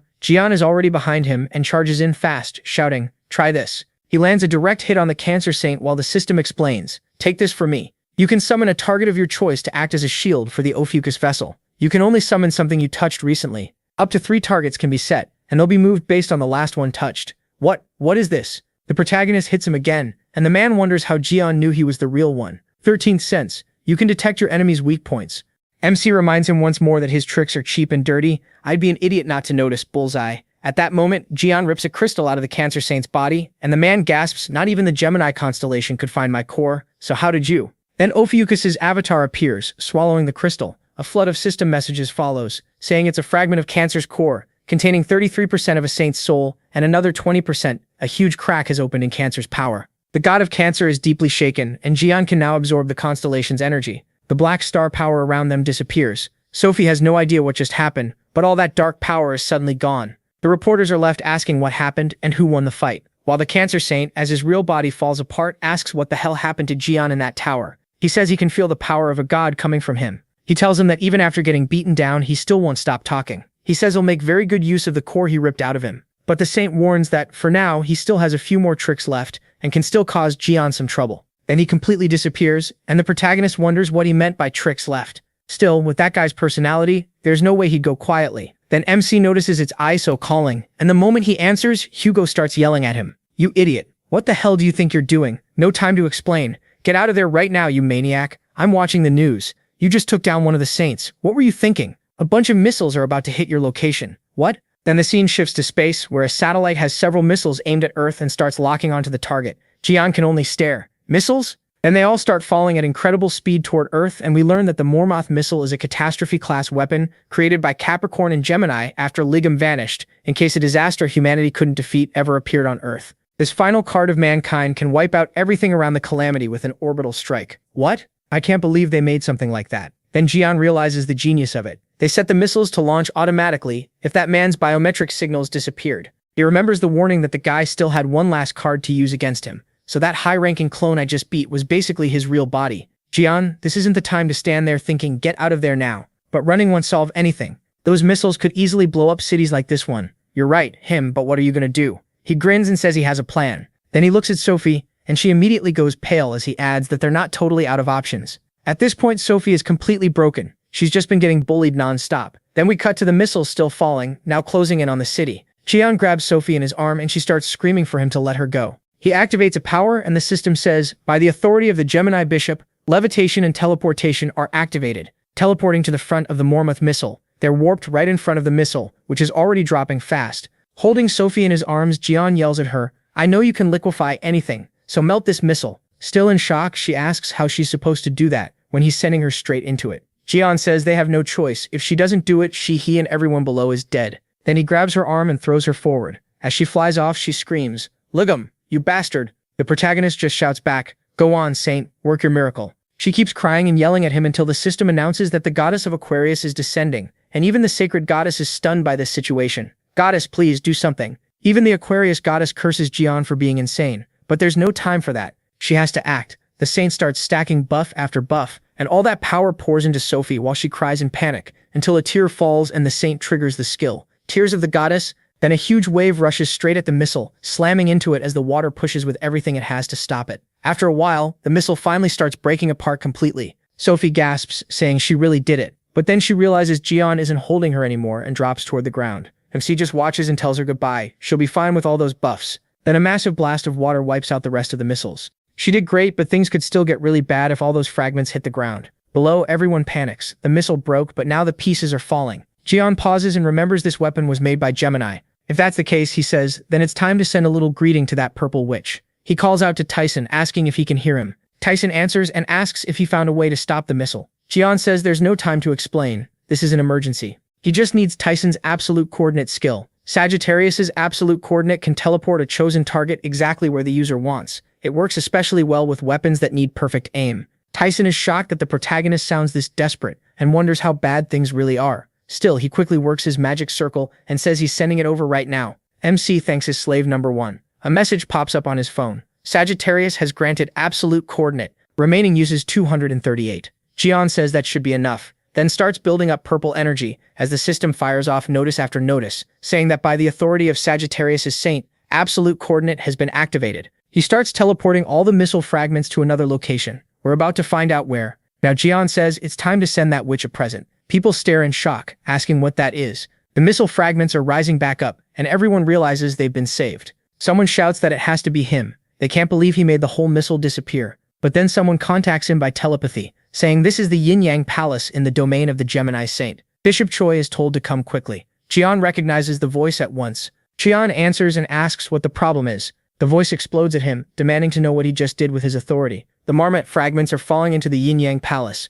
We finally see where Jian sent all the missile pieces, straight to the Gemini Saint's temple. Then the scene shifts to the Blue House. Inside the president's office, they're stunned. The protagonist showed up. Not only did he wreck Saint Sophie Marty's press conference, but he also beat Cancer's Saint and stopped the Marmot missile aimed at Korea. None of it makes sense. And right at that moment, Jian smashes through the ceiling and drops in front of them, carrying Choi in one hand and Hugo in the other. Everyone is completely thrown off. MC asks what these rats were whispering about. Are they hiding something? The room freezes in shock while he says that since he's already here, he'll settle this issue too. He came to collect his money. He heard they still have access to the account holding the money from selling all his belongings. He remembered it on the way home, and everyone starts wondering if this really is Jian. If it is, they're in serious trouble. He tells them to shut up. He already tried to access the account using ISO's authority, but it didn't work, even though he clearly remembers appointing Hugo as his proxy. So something about this is obviously wrong. They awkwardly explain that the Korean government had trouble trusting Hugo, so Jian immediately cuts in, asking what they just said. Their excuse is that Hugo is a foreigner.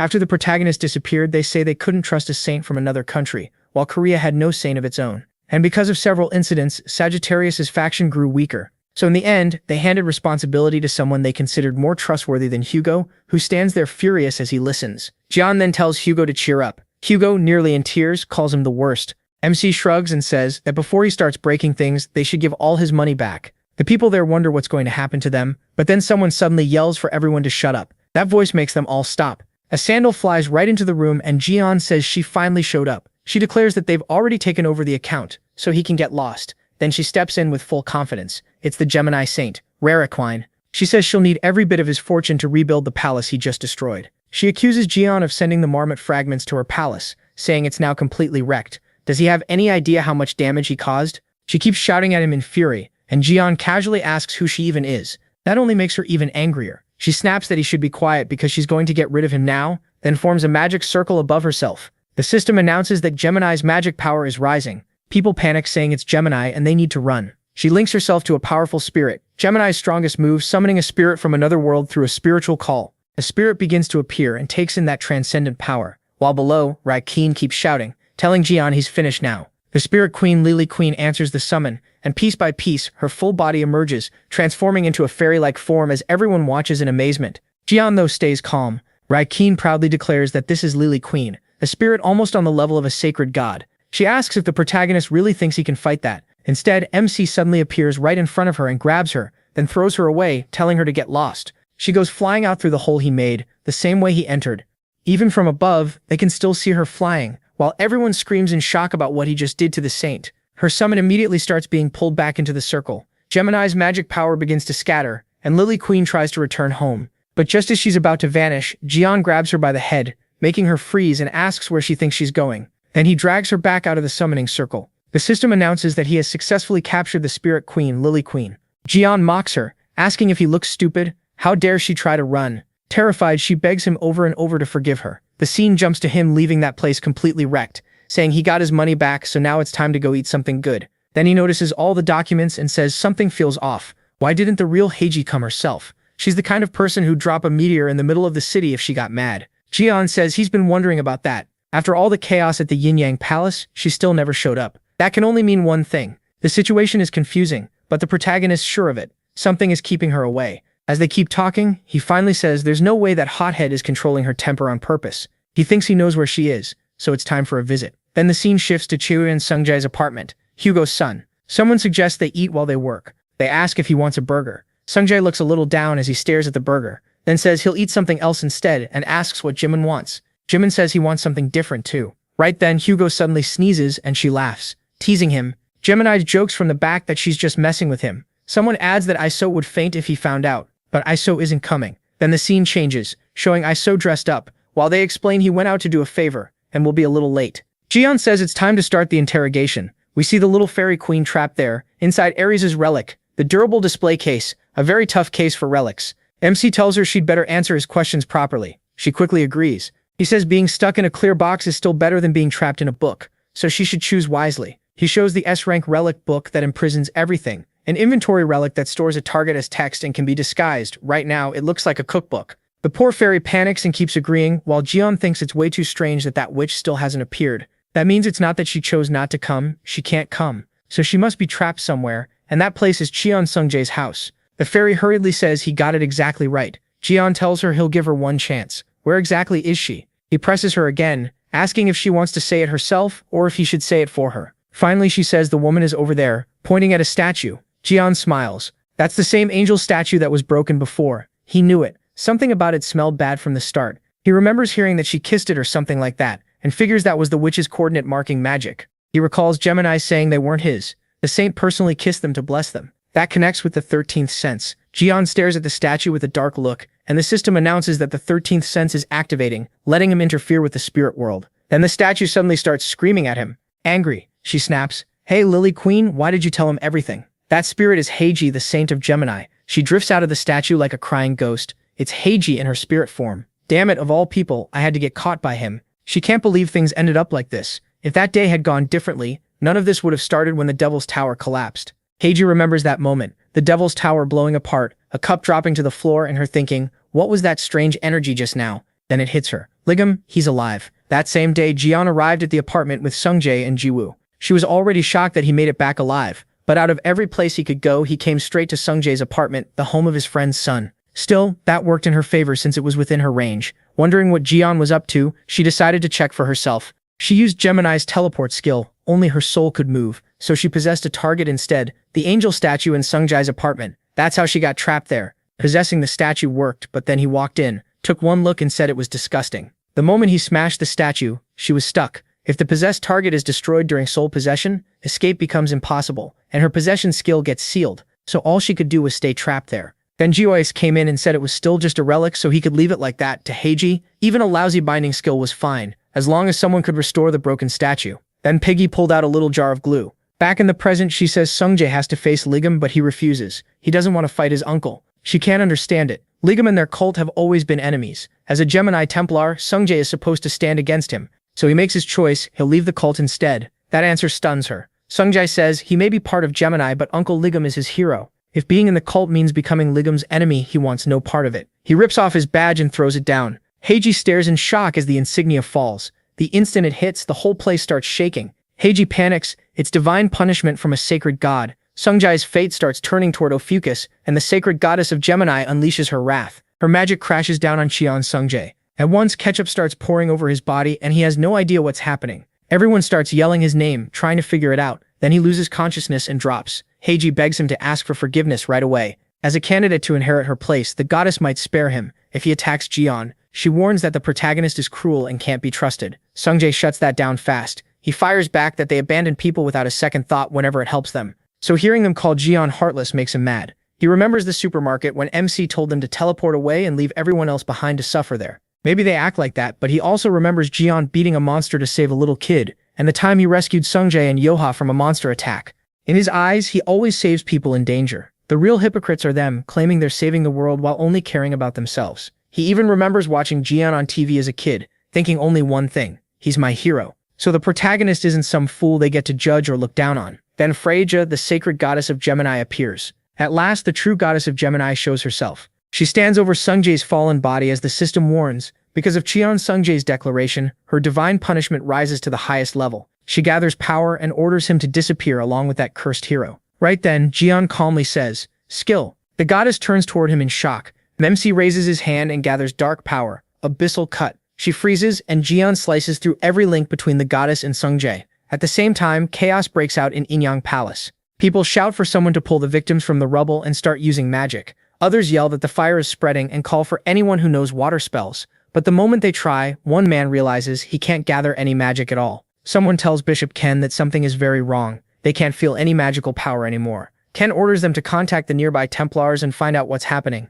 Everyone is left stunned because no one can use magic. Then the scene shifts to Gemini Templars fighting calamities. They're running in panic because Gemini's power has completely vanished. Back with Jian, the result of his skill is clear. The sacred goddess of Gemini's magic is gone. He tells Sungjae he should be okay now, and admits he almost put him in danger. Then he thanks him for trusting his uncle to the very end. Sungjae just stares for a moment, then smiles through tears, totally moved. But from the background, someone suddenly screams, "Ligu, you bastard! What did you do to me?" When they look over, it's Saint Riti. She's freaking out because she lost the goddess's magic. The story jumps back to when Jian used Abyssal Cut with the Gemini system active. The system explains that he weakened the bond between Riti, the saint of Gemini, and the sacred goddess of Gemini, Freya. Sacred gods use huge amounts of power and take major risks when they act directly in the human world. That's why they usually pass their power to successors. The saints share that power with their Templars. In simple terms, the sacred god is the power plant, the saints are the substations, and the Templars are everything connected to them. So if the link to the source gets cut, every other part stops working too. That means the instant loss of power can only mean one thing: the connection was severed. Jian grins and mocks her. "So how does it feel to be a powerless nobody now, you purple witch?" This is the kind of trick that Cursed Crab loves using. Weakening connections with Abyssal Cut. Abyssal Cut is an SS rank sovereign skill of Cancer. It can cut anything the user wants. And when Jian mixed it with his own skill, something new happened. Riti can only stare at the protagonist in shock as he says he can now cut even the contract between her and that filthy goddess. This forbidden act can sever anything: memories, bonds, loyalty, and more. The more he masters it, the more abilities he gains. Riti can't believe it. There's no way a sacred goddess should allow this. She warns that now he'll face the fury of a real goddess. Jian tells her to go to hell along with her goddess. If anything, this just makes it easier to drag that idiot goddess out in person again. He fixes her with a cold, dark stare, then a purple bolt starts forming beside them and lightning spreads across the sky. People everywhere wonder what's going on as a giant purple tornado of energy starts tearing through the city. The system announces that the sacred goddess of Gemini is enraged after losing her links to the saint and her Templars. She accepts the risk and chooses to interfere directly. Jian and Heiji watch it happen as the whole area shakes and the massive storm of purple energy starts wrecking Sungjae's house while Yuri and the others brace themselves. Jian just comments that this is one flashy entrance. The goddess faces him with terrifying power, but MC only watches calmly. It's Freya, the sacred goddess of Gemini. The system warns that her power is wildly unstable. She gathers lightning in her hands and fires straight at Jian just as the system says an item is being pulled from his inventory. Her attack keeps coming, rushing right at him and tearing through everything in its path. But the goddess is shocked when Jian comes out completely unharmed. A fragment of Cancer's core absorbs the sacred goddess's power. That's thanks to the item he tore from the Saint of Cancer in their earlier fight. Freya is horrified when she recognizes a fragment from another sacred god. Jian keeps absorbing all her energy and says it's a shame he no longer has heaven's condemnation. If he still had his sword, he could cut through everything, even sacred gods. He opens the crafting workshop. Usable materials, Cancer Core Fragment, lightning, and the sacred goddess of Gemini's whirlwind. Since he has no better choice, he'll go with the next best thing. He moves with the Cancer Core and starts forging two streams of energy together. The system announces that he dealt major damage to the sacred goddess of Gemini. She screams in pain while Jian stands there holding his grim reapers. The sacred goddess of Gemini is suffering pain and humiliation. Everyone is stunned. How can he actually wound a goddess? Then the Abyss Storm Scythe breaks, so the weapon only lasted one hit. Jian says that's the best he could do with something made on the spot. The saint keeps writhing in agony and releasing more lightning, until the system warns that Freyja, the sacred goddess of Gemini, has lost her mind. Right then, someone shouts a direct hit, and the question is, who was it? Then Hugo shows up looking incredibly cool. Seeing that, Sungjae and Yuka panic and call out, "Dad!" The god of Sagittarius appears behind Hugo. He orders Freyja to stop this invasion right now. That instantly shocks her. Then he adds that anything more would break the rules. He tells Freyja to back off at once. Sacred gods aren't allowed to interfere in this world with their real bodies. Right after that, golden chains begin to appear. The system announces that other sacred gods, angry about this rule being broken, are activating restraints. Freyja is clearly shaken when all that power comes at her. More system messages pop up saying, to interfere any further on Earth, she would have to pay faith, experience, and attributes. If she keeps going, she could reach maximum hostility with the other sacred gods. Everyone can only watch it happen. Hugo clicks his tongue and says that's a shame. Then chains of other colors appear too. They start sealing Freyja's body, and Hugo points out that the other sacred gods don't want this either. He asks if she really plans to push her luck even further. Suddenly, Freyja starts letting out ear-piercing screams. Meanwhile, the Sagittarius saint stays standing. The whole place starts to fall apart, and Sungjae and the others cover their ears. Grinding her teeth, the sacred goddess of Gemini swears she won't forget this day. She angrily points at Hugo and Jian. The protagonist can tell she's seriously mad, then he straight up flips her off, which only makes her even angrier. But her body starts breaking apart into energy, and the system announces he completely crushed the pride of the sacred goddess of Gemini and gained a reputation among the countless beings watching the world. He also gets a huge amount of experience from the Throne of the Gods and levels up to Beginner God Throne level 9. Once his God Throne reaches level 10, he'll face a special test. After that, the god of Sagittarius begins to fade. Hugo gives him a thumbs up while the system continues. His disposition has built up, and a special mission has been activated. Awaken the core of Ophiuchus, rank SS. When it's all over, everyone drops to the ground, worn out. Jian walks over to Hugo and laughs, saying he came just in time. Still, MC admits he's furious about what Freyja did to Sungjae. He says he can't believe putting an arrow through her head wasn't enough. He tells her to wait because he's still going to beat that cursed saint down. Hearing that, Hugo gives a relieved smile and thanks him. Then he says he got the thing Jian asked for from the Yin Yang Palace. He perks up and Hugo shows him a scroll as the system explains. It's a soul record, a document listing the contracts tied to Gemini's avatars. In the background, Hugo asks how he got it. Hugo says invisibility and sneaking in are basic skills for an archer. He also mentions the emblem Jian gave him, then starts grumbling to himself while the protagonist quietly watches, and the system announces he opened the soul record and is checking the list of avatars: Berserker, the One-Eyed Mad Warrior, Legendary Class; Giant Jotun, King of Giants, Legendary Class; Warrior King Jarl, the Light of the Whitest God, also Legendary Class. Gemini's avatars fully surrender to Ophiuchus. He can either accept those surrendered avatars as his own or keep them as prisoners.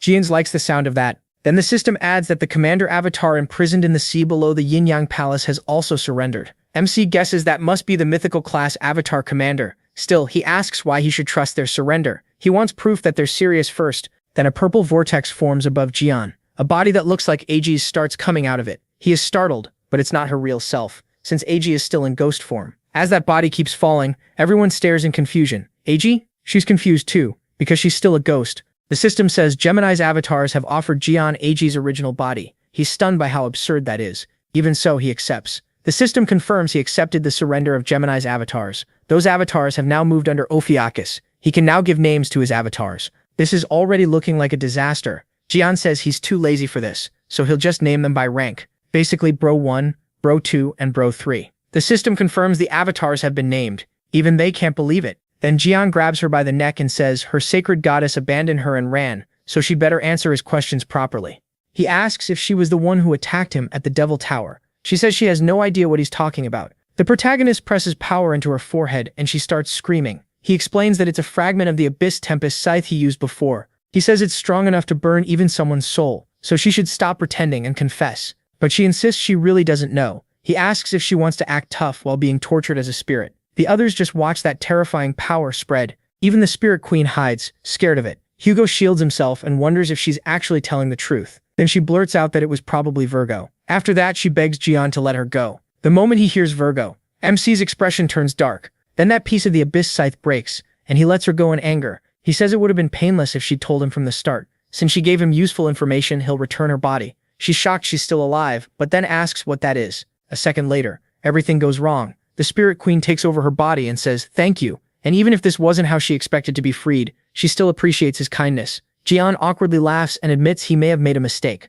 He accidentally gave her body to Rara Queen, who immediately clings to him. Yufa gets jealous on the spot and the others have to hold her back. After that, the scene shifts to Hugo's house. Yang in a teddy bear body says it's pointless to try fixing this now. Someone asks what he means, there's nothing to fix. Yang says he can already see tons of rotten clauses and broken magic contracts at a glance. The system identifies it as a rank CO soul contract made by Virgo, a contract specialist. Jian has taken everything Yang once controlled. Yang says they're already working on sorting it all out, and asks him for more soul records too. He plans to upgrade them all to rank SS. Then Yang just stares blankly at the protagonist, while Jian grins and tells Rara Queen to go ahead, which makes her delighted. But then something else catches MC's eye. When he looks over, he sees AG trapped in her statue, crying, with several statues of him around her. In her spirit state, she desperately begs him to free her and let her out. A new obtainable skill appears, Snake Contract. He can let one thing slide, but not three. The protagonist stares at the message, wondering what kind of skill he just got. Then someone suddenly says, they're finally avatars of Lord Jian.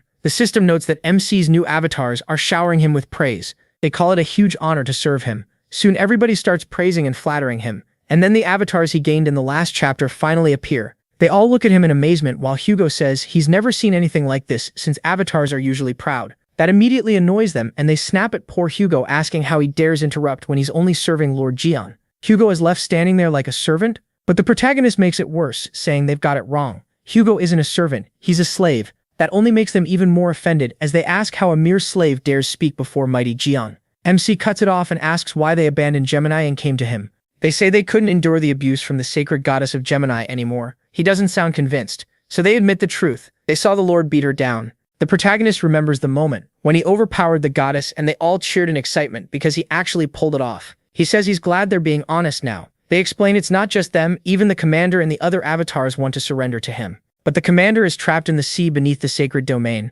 and couldn't come here. They add that humanity has already lost more than half its land to the mysterious civilization of calamities. At first glance, saints and calamities might seem evenly matched, but the truth is much worse. They can't even begin to reclaim the territory they've lost. Jian thinks it over and says if it's in the sea near the Yin-Yang Palace, then it must be somewhere in that ocean beyond it. That would put it close to the mysterious civilization's territory, so he decides he'd better pay a visit and see how things stand now. The avatars bow and say that since they've submitted to Jian, they swear their loyalty and their lives to him. MC accepts and says he's looking forward to this. Yuka comments that this is just like Uncle Him, even high-class avatars are scared of him, and that's both cool and terrifying. Then she casually says she's glad she asked for his hand. The instant she says that, Jian and Hugo both freeze. Hugo turns to him with a very dark look. He asks what that was supposed to mean. The protagonist can only go, "What do you mean?" Then comes a quick reminder. If you're enjoying the video, drop a like and leave a comment to help support it. Subscribe to this YouTube channel and turn on notifications, then let's get back to the story. So remember, the last video ended right when our protagonist was talking with his 3 new subordinates, while in the background Sungjae and Yudo were just watching Jian.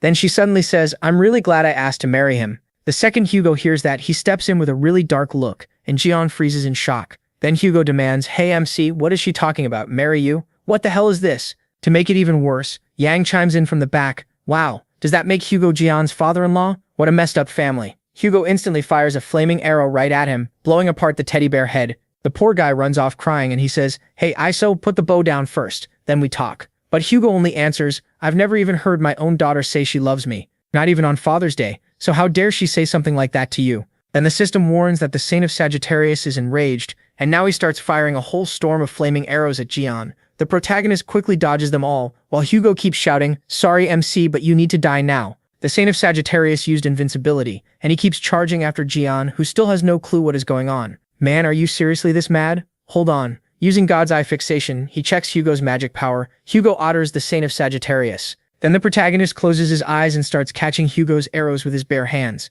But Hugo doesn't stop. He sends out a massive rain of arrows straight at Jian.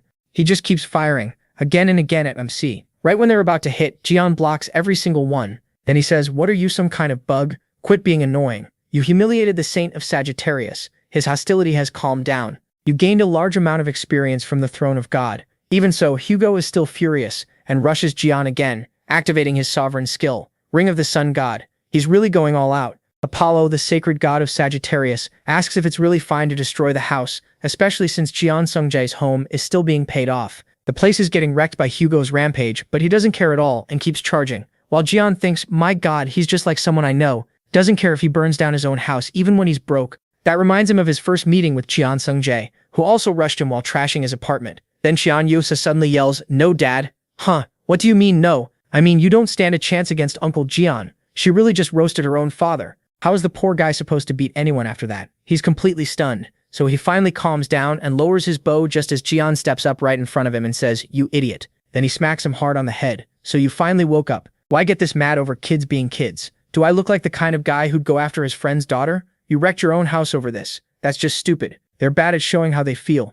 but they're more thankful to you than you know. They even bought gifts for you. Dad, we're back, you're awake. I brought strawberry cake and your favorite coffee. Hugo gets emotional the second he sees the cake and coffee. He rushes towards Sungjae to grab the cake, but Sungjae dodges. Hugo runs right past him. Meanwhile, Jian is already eating the cake. Hugo desperately tries to snatch the piece back, but the protagonist keeps slipping away. The poor guy even wrecks half the house in the process. Sometime later, Yang is getting stitched up again, while Yuka quietly watches. Then something catches her eye. She looks at her phone and jumps in shock, because the alert says, a red class calamity, Thousand Legs has appeared. All Templar forces must answer the mobilization order. The scene shifts to the sea near Manila, the capital of the Philippines. Lightning crashes from the sky as soldiers on standby say, they told us it was a red-level calamity. That's terrifying. Do you think we'll be okay? Still, there are so many people here. We should be able to take it down. Don't be scared. Danger is a chance. Even while our saint is away, we'll defeat this red-level calamity with our own strength. And right then, someone else drops from the sky, the poor saint of Leo.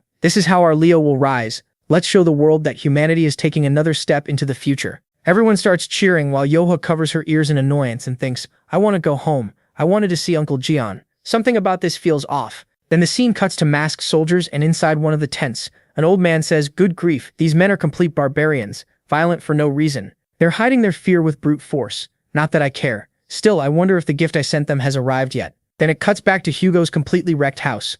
Oh, you're here. The one who arrived is Hugo's secretary, Yumseo Yuren. It's been a while, Saint. How have you been? Why is your house completely destroyed? What happened? My God, the ceiling. Hugo sits in the corner looking miserable. Don't ask. It was necessary. You're watching my arms radio too? Yeah? Hugo was sent over there. By the way, what's in that box? It was in front of your door, so I brought it inside. It's not a delivery. Then a voice screams from inside the box. Where's the little punk? The scene changes to Jian at the forge. Another material breaks and the system says, the production tool is too low rank. The materials were damaged. Come on, not again. How many times has that happened now? To create the item you want, you need higher rank equipment. The item Jian just ruined was a dagger. Damn, this is the limit of this crafting hammer. What a pain. I lost the hammer that guarantees achievements, and I have no idea where it ended up over the last 20 years. It's hard to make anything above mid-rank with slime. I need to stock up on decent weapons before facing Virgo. Then someone hired by another Zodiac sneaks into the sanctuary where Jian and the lowly Sagittarius are staying. Wait, is that Hugo? Hugo Otters? It's been a while, Hugo. I'm Seven Village. It's coming from a goat head speaker. What the hell is this? You've got awful hobbies, old goat. This feels like something Yang would do. Yang looks confused. Why am I getting dragged into this? Then Jian walks up with a small hammer and says, I heard someone snuck into the sanctuary,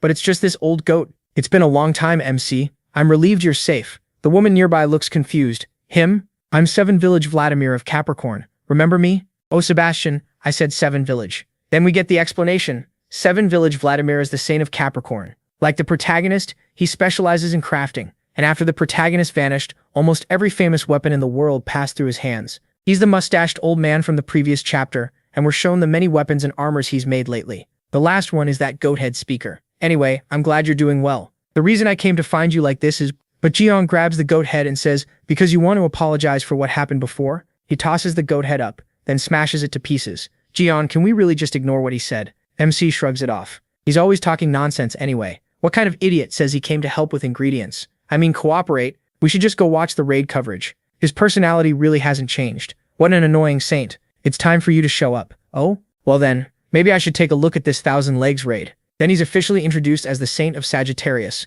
Sergeyevich Vladimir Ivan, Vladimir Ian.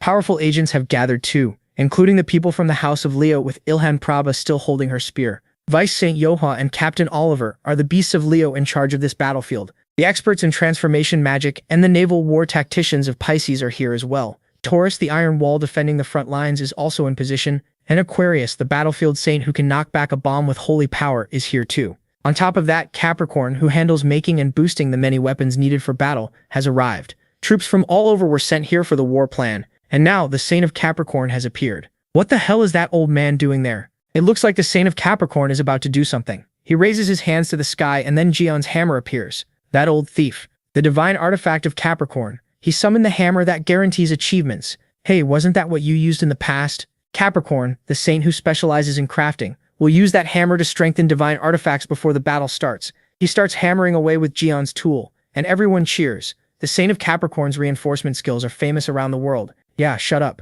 The little guy beside him covers his ears. That dirty old goat. I was already mad he stole my item, and now he's showing off with it. This is ridiculous. I need to beat him up before I go deal with Virgo. I'm going right now. I'm going to crush that damned old man. Gion starts running off just as the woman says, "It appeared." The calamity showed up. Something huge starts rising from the deep and a giant monster bursts out of the ocean. This thing is massive, with a huge mouth. Everyone freezes when they see its size. Then it lets out a roar toward the sky. It's the Thousand Arms Calamity, red danger level. All units get ready to fight. Wait, what? There's something hanging from one of its tentacles. When they look closer, it's Steven. He's clinging to the monster's tentacle. Isn't that Steven, Mark? And somehow he's still holding the bone Guff broke in the last episode. Let go of my bone, you filthy monster. Oh my god, he's fighting a calamity over a bone. Then again, he did pay $1 billion for it. Even now, he refuses to let it go. Seriously, he's obsessed with that thing. Castellan, please get out of there and calm down. What are you doing, Bishop Oliver? The Lion Saint and the Thousand Arms showed up together, so why are you just standing there?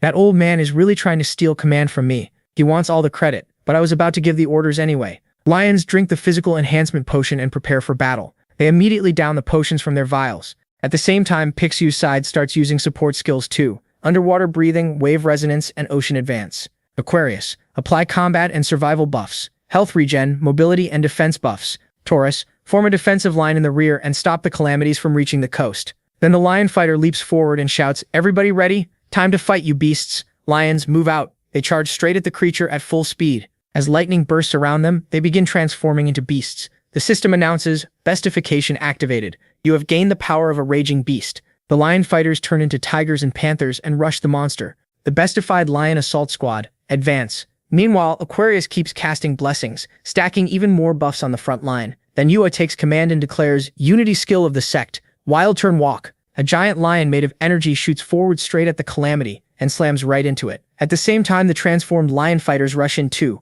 swarming the creature and attacking from every side. But Steven is still hanging there with his bone, yelling, "You idiots, be quiet until I get my bone back." Castellan, stop acting like an idiot and hold still. The two keep arguing in the middle of the chaos. What the hell? Just give up on that bone already. Shut up. I'm getting it back. What is going on over there? At this rate, our men are going to die. That idiot. Huh?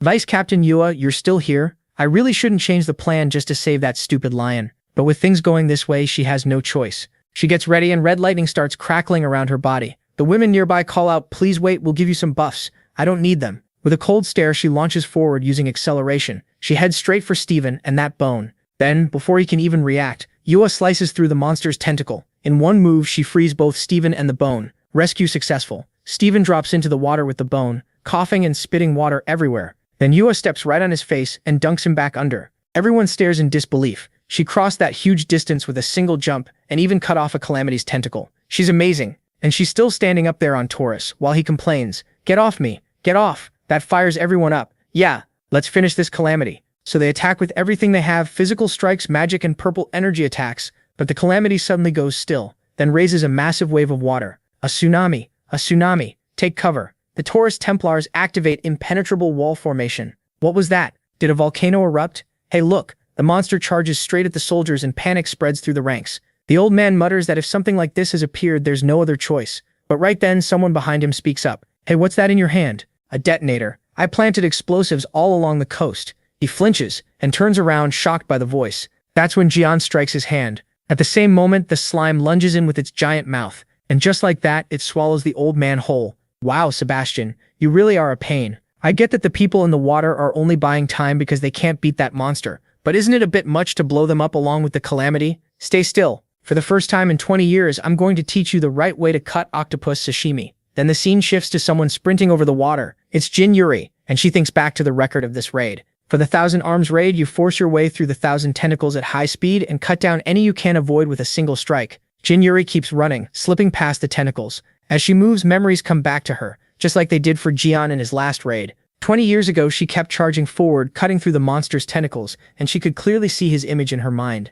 She's seriously fierce. If she fought Hugo, Hugo would lose. Then she pauses for a second and thinks, once I get close to its body, I need to stab its eyes with whatever weapon I have. She grips her spear and lines up a direct hit on the creature's eye. Red lightning starts pouring off the spear as she unleashes a full power strike. Lotus flash, but something catches Yua off guard. When she looks, the monster has stopped her spear with just one tentacle. What? It blocked that so easily. The creature glares at her while holding the spear, then lashes out with another tentacle straight at Yua. Right then, Steven grabs her and pulls her away from the attack. Everyone watches the scene unfold, while soldiers all around them are being torn apart and crying for help. She wonders what Jian would have done. He would have jumped in with his long sword. Wait, someone just rushed past her with a sword. The protagonist? And there he is, charging right at the monster. It roars at him, but Jian draws his sword and unleashes a storm of slashes on the giant octopus, carving it apart. Skill, Great Mountain Eruption. A huge hole tears through the middle of the creature. Oops, did I go a little too hard? The bystanders are left stunned and someone in the back shouts, Jian, how did he get here?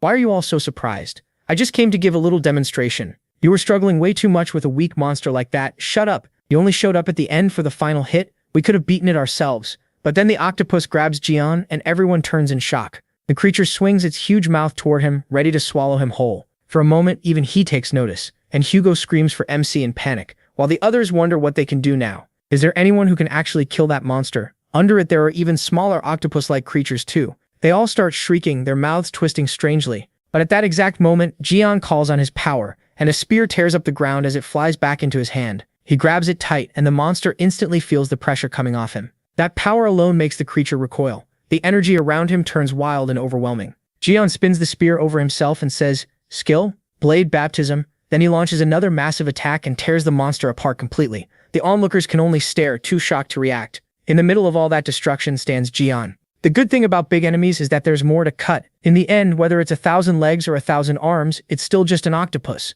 The monster is left with a giant gash through its body, and Jian says he already cut it into pieces. The rest is up to them. My god, an event people will talk about for years just happened. He, the returned hero, defeated the 1,000 Arms. The name's getting messed up now, but whatever. Everyone starts cheering. Incredible. Stories that inspire people, and huge achievements they remember for a long time have the power to make them worship you. A book appears, filling with energy and lines of text, while the system announces, an Ophiuchus Bible has been created. Your deeds will be recorded and passed down. Even the Constellation Masters were caught off guard. Oh, a holy book filled with stories that hold power. That's interesting. Then someone in the distance shouts, over here, Yuka. Yuka waves happily at Gian. If Hugo were here, she'd probably ruin the mood. A moment later, someone rushes in front of her and asks if she's okay, and she says yes. But then something catches the protagonist's eye. Wait, why is that thing on your back? Did you carry it by yourself? Hugo gets all nervous and goes, what are you talking about? There's nothing here. Then Gian asks if she likes bones too. So liking bones is a Leo thing? Hugo quickly denies it and says she just wanted to keep it because it's a collectible. Anyway, MC shows her the broken remains of her spear, the one he used to finish off the monster. He admits he broke it and promises to make her a new weapon soon. Hugo lights up right away. A weapon made by Uncle Hugo? Really? I'd love that. Right then Steven pops in and grabs her, saying that sounds great. The three of them freeze for a second and Yua turns to him, annoyed. Have you lost your mind? Why are you yelling like that, idiot? Steven insists he has every reason to be happy. As a Leo Cardinal, Jin Yuri is under his command, and now Jian is offering to make her a weapon. So of course Steven wants one too. He instantly looks irritated hearing that, and Steven keeps pushing until the protagonist is about ready to snap. Then before things blow up between them, a huge burst of power erupts behind Jian. It's a giant goat. Steven blurts out, my god, MC, can you make explosions with your voice now? Is there no limit to your powers? He shoots back, idiot. That wasn't me. The blast then spreads a thick yellow mist across the battlefield, and panic breaks out. People start crying for help, and some of them begin to change. Damn it, what's happening? They turn into mutant beasts with glowing green eyes. What happened to you? Someone shouts. But one of the beasts lunges forward and bites a soldier. No one understands why this is happening. The Leo forces are completely out of control. Leo's squad starts attacking Taurus's people, and everyone wants to know what that explosion was. The old goat answers like it's obvious it was the radiant flash marmot bomb he planted, though he complains the blast was weaker than he wanted. When they turn, they see that rotten old goat in robotic armor, smirking as he says the explosion was only a greeting before the main show. He says all this while holding Lime in one hand. Jian immediately demands to know what he did to Lime, while Steven, totally confused, asks what he means by Marmot and if he really planted that crazy bomb where Steven's men were fighting. The old man tells him to stop right there. He says he isn't surprised that every Leo hit by the blast went insane. So this was your doing too, you old goat? Then he laughs and says, just as expected, Jian, you catch on fast. He decides to show them something even more interesting. The old man blows a whistle, and a huge sound wave rolls through the area. At that signal, the transformed Leo soldiers react at once and rush in toward Jian and the old goat. They all grab Yuha and the protagonist, forcing them to the ground. The old man mocks Jian, asking how he suddenly showed up and handled all those calamities, because surely now he has no strength left to resist. Checkmate, MC. The monsters pin him down along with Yuha, while Steven glares at the old man. The goat says it's satisfying to see Jian face down and that he never imagined beating him would feel this good. Steven curses him and demands to know what he did to his subordinates. Why aren't they obeying him? The old man explains that Steven, the protagonist, and Yuppie never drank his potion, so they weren't affected. That drink he handed out at the start of the fight was actually a drug made to control soldiers. He says the potion Steven's men drank is reacting to his masterpiece, and in their current state, they'll only obey orders given through his flute. Steven roars at him to turn them back to normal. The goat tells him to calm down. If he wants his men restored, he needs to listen to the offer first. Then he throws Jian's sword to Steven, and Steven stares at it. Isn't this MC's sword? The old man says yes, he made it himself. Then he gives Steven an offer. He claims he can't refuse. Take that sword and kill Jian. Steven asks why he suddenly wants the protagonist dead so badly, and why he should obey him. The goat insists he has no choice. Doesn't Steven want his subordinates back to normal? He already felt the gap between his own power and MC's, and the old man himself felt the gap between Jian's forging skill and his own. The more hardship they face, the more they realize how high and solid those walls are, walls they can't cross. He calls this Steven's chance of a lifetime and says he'll support him. He'll forge the strongest weapon ever made just for Steven. If they join forces, they can bring Jian down together. Then it'll only be a matter of time before Steven becomes the strongest of the 12 cardinals. So he tells Steven to pick up the sword and kill him. Steven pulls the blade from the ground, and Yuppie shouts for him to stop, warning that it's obviously a trap. She reminds him that old man can't be trusted at all. Steven keeps staring at Jian. Yuppie warns that if he lays even a finger on the protagonist, she'll never forgive him. Steven walks up to MC. The strongest weapon, the old man urges him on. Finish him. But Steven turns and says, I don't need dirty tricks like yours to get rid of Jian. Unlike you, I'm not trying to take his place with cheap little schemes. He flips the old goat off and he can only watch, impressed. The old man keeps shouting, but Steven goes on, saying he's already surpassed Jian. All he needs is a weapon as strong as the protagonist's. So he tells the goat not to compare him to trash like that. Then he mocks him even harder. How is someone who couldn't surpass MC supposed to make a weapon for him? At this point, Steven is straight up tearing the old man apart with words. The goat hesitates for a moment, but then Steven charges him head-on, smashing his armor and leaving the old man stunned. The goat yells back, telling him not to get cocky, and activates the armor, firing a barrage of missiles at Steven and triggering a huge explosion. He boasts that even Mighty Leo is nothing before his masterpiece. But then Steven literally transforms into a lion and rushes straight at him. Steven admits that 20 years ago he really did have a huge inferiority complex, just like the old man said, but he already got over that long ago. He's tested himself again and again for one reason only, to surpass Jian. Skill. Thunderclaws. He tears into the old man at blinding speed and the armor quickly starts breaking apart.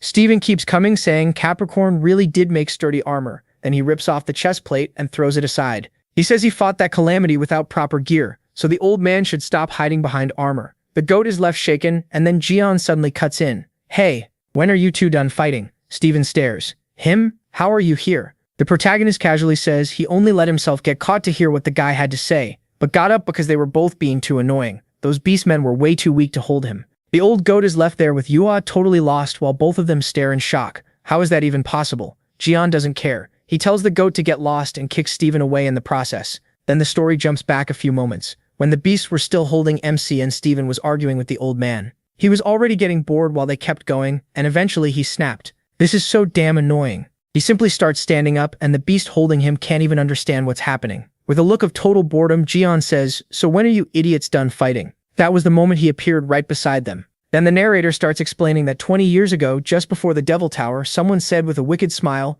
the protagonist will die in the Devil Tower. Jian immediately reacts, that sounds like the prophecy Hugo received from his holy saint. But the answer comes back, that was only a prophecy of the future. This is a real plan to make it happen. The old goat smiles darkly too, and keeps talking. But MC loses patience. He cuts him off, saying he doesn't care about some stupid flashback. He wants to know who tried to kill him, not hear about the old man's past. The goat panics and gives in. He says he'll talk but wants a guarantee that he'll be kept safe. Jian grabs him on the spot and tells the old goat he still doesn't understand his situation. He has no right to negotiate. If he wastes any more time with nonsense, Jian says he'll rip his tongue right out of his jaw. Terrified, the goat blurts out the answer. Virgo. It was Virgo again. That matches what the purple witch said before. When he had grabbed the Saint of Genius, she also hinted that Virgo was likely behind it. So Virgo really is the mind behind everything. The protagonist decides he needs to see Myung again and check the results of the dagger analysis from the attack on him. For now, he lets this part slide, but says it's time to return his stuff. The hammer that guarantees achievements belongs to him.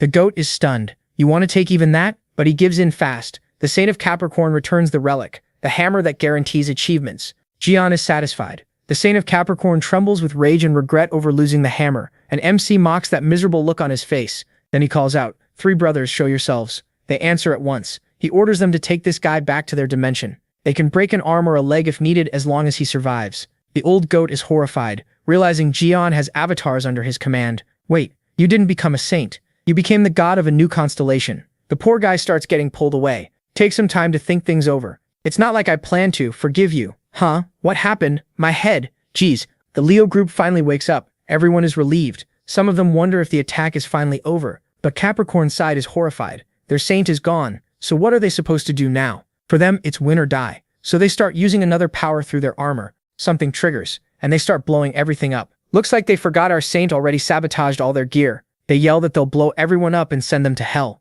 Prince, I really don't think you should do that. Hey, fire the marmot shell. The creature launches torpedoes at him. When one comes straight at him, he says, so this is their little toy? Or some other kind marmot thing? That marmot this, marmot that? What the heck is a marmot anyway? Using the Hammer of Guaranteed Victory relic, you can upgrade or change a target that meets the conditions. Please choose a target. The target will be the marmot. Our protagonist smashes the torpedo head-on with his hammer, and a huge blast of lightning starts to burst out. Target successfully modified. The marmot bomb has been turned into fireworks, and just like that, the bomb becomes fireworks thanks to him. Huh? The marmot turned into fireworks? Damn it. But right then, someone slams a paw on the ground and says, how dare you use us and then throw us away. What's going on now? They came back too? We beastfolk are tough and hard to kill. If that stupid marmot were still a bomb, maybe this would be different. But now it's just fireworks. They can't even scratch us. Wait, please. The guy turns and runs in panic. Meanwhile, Steven gets mad and says he can't let them escape. Do we have any weapon left? Give me something big, strong, and easy to throw.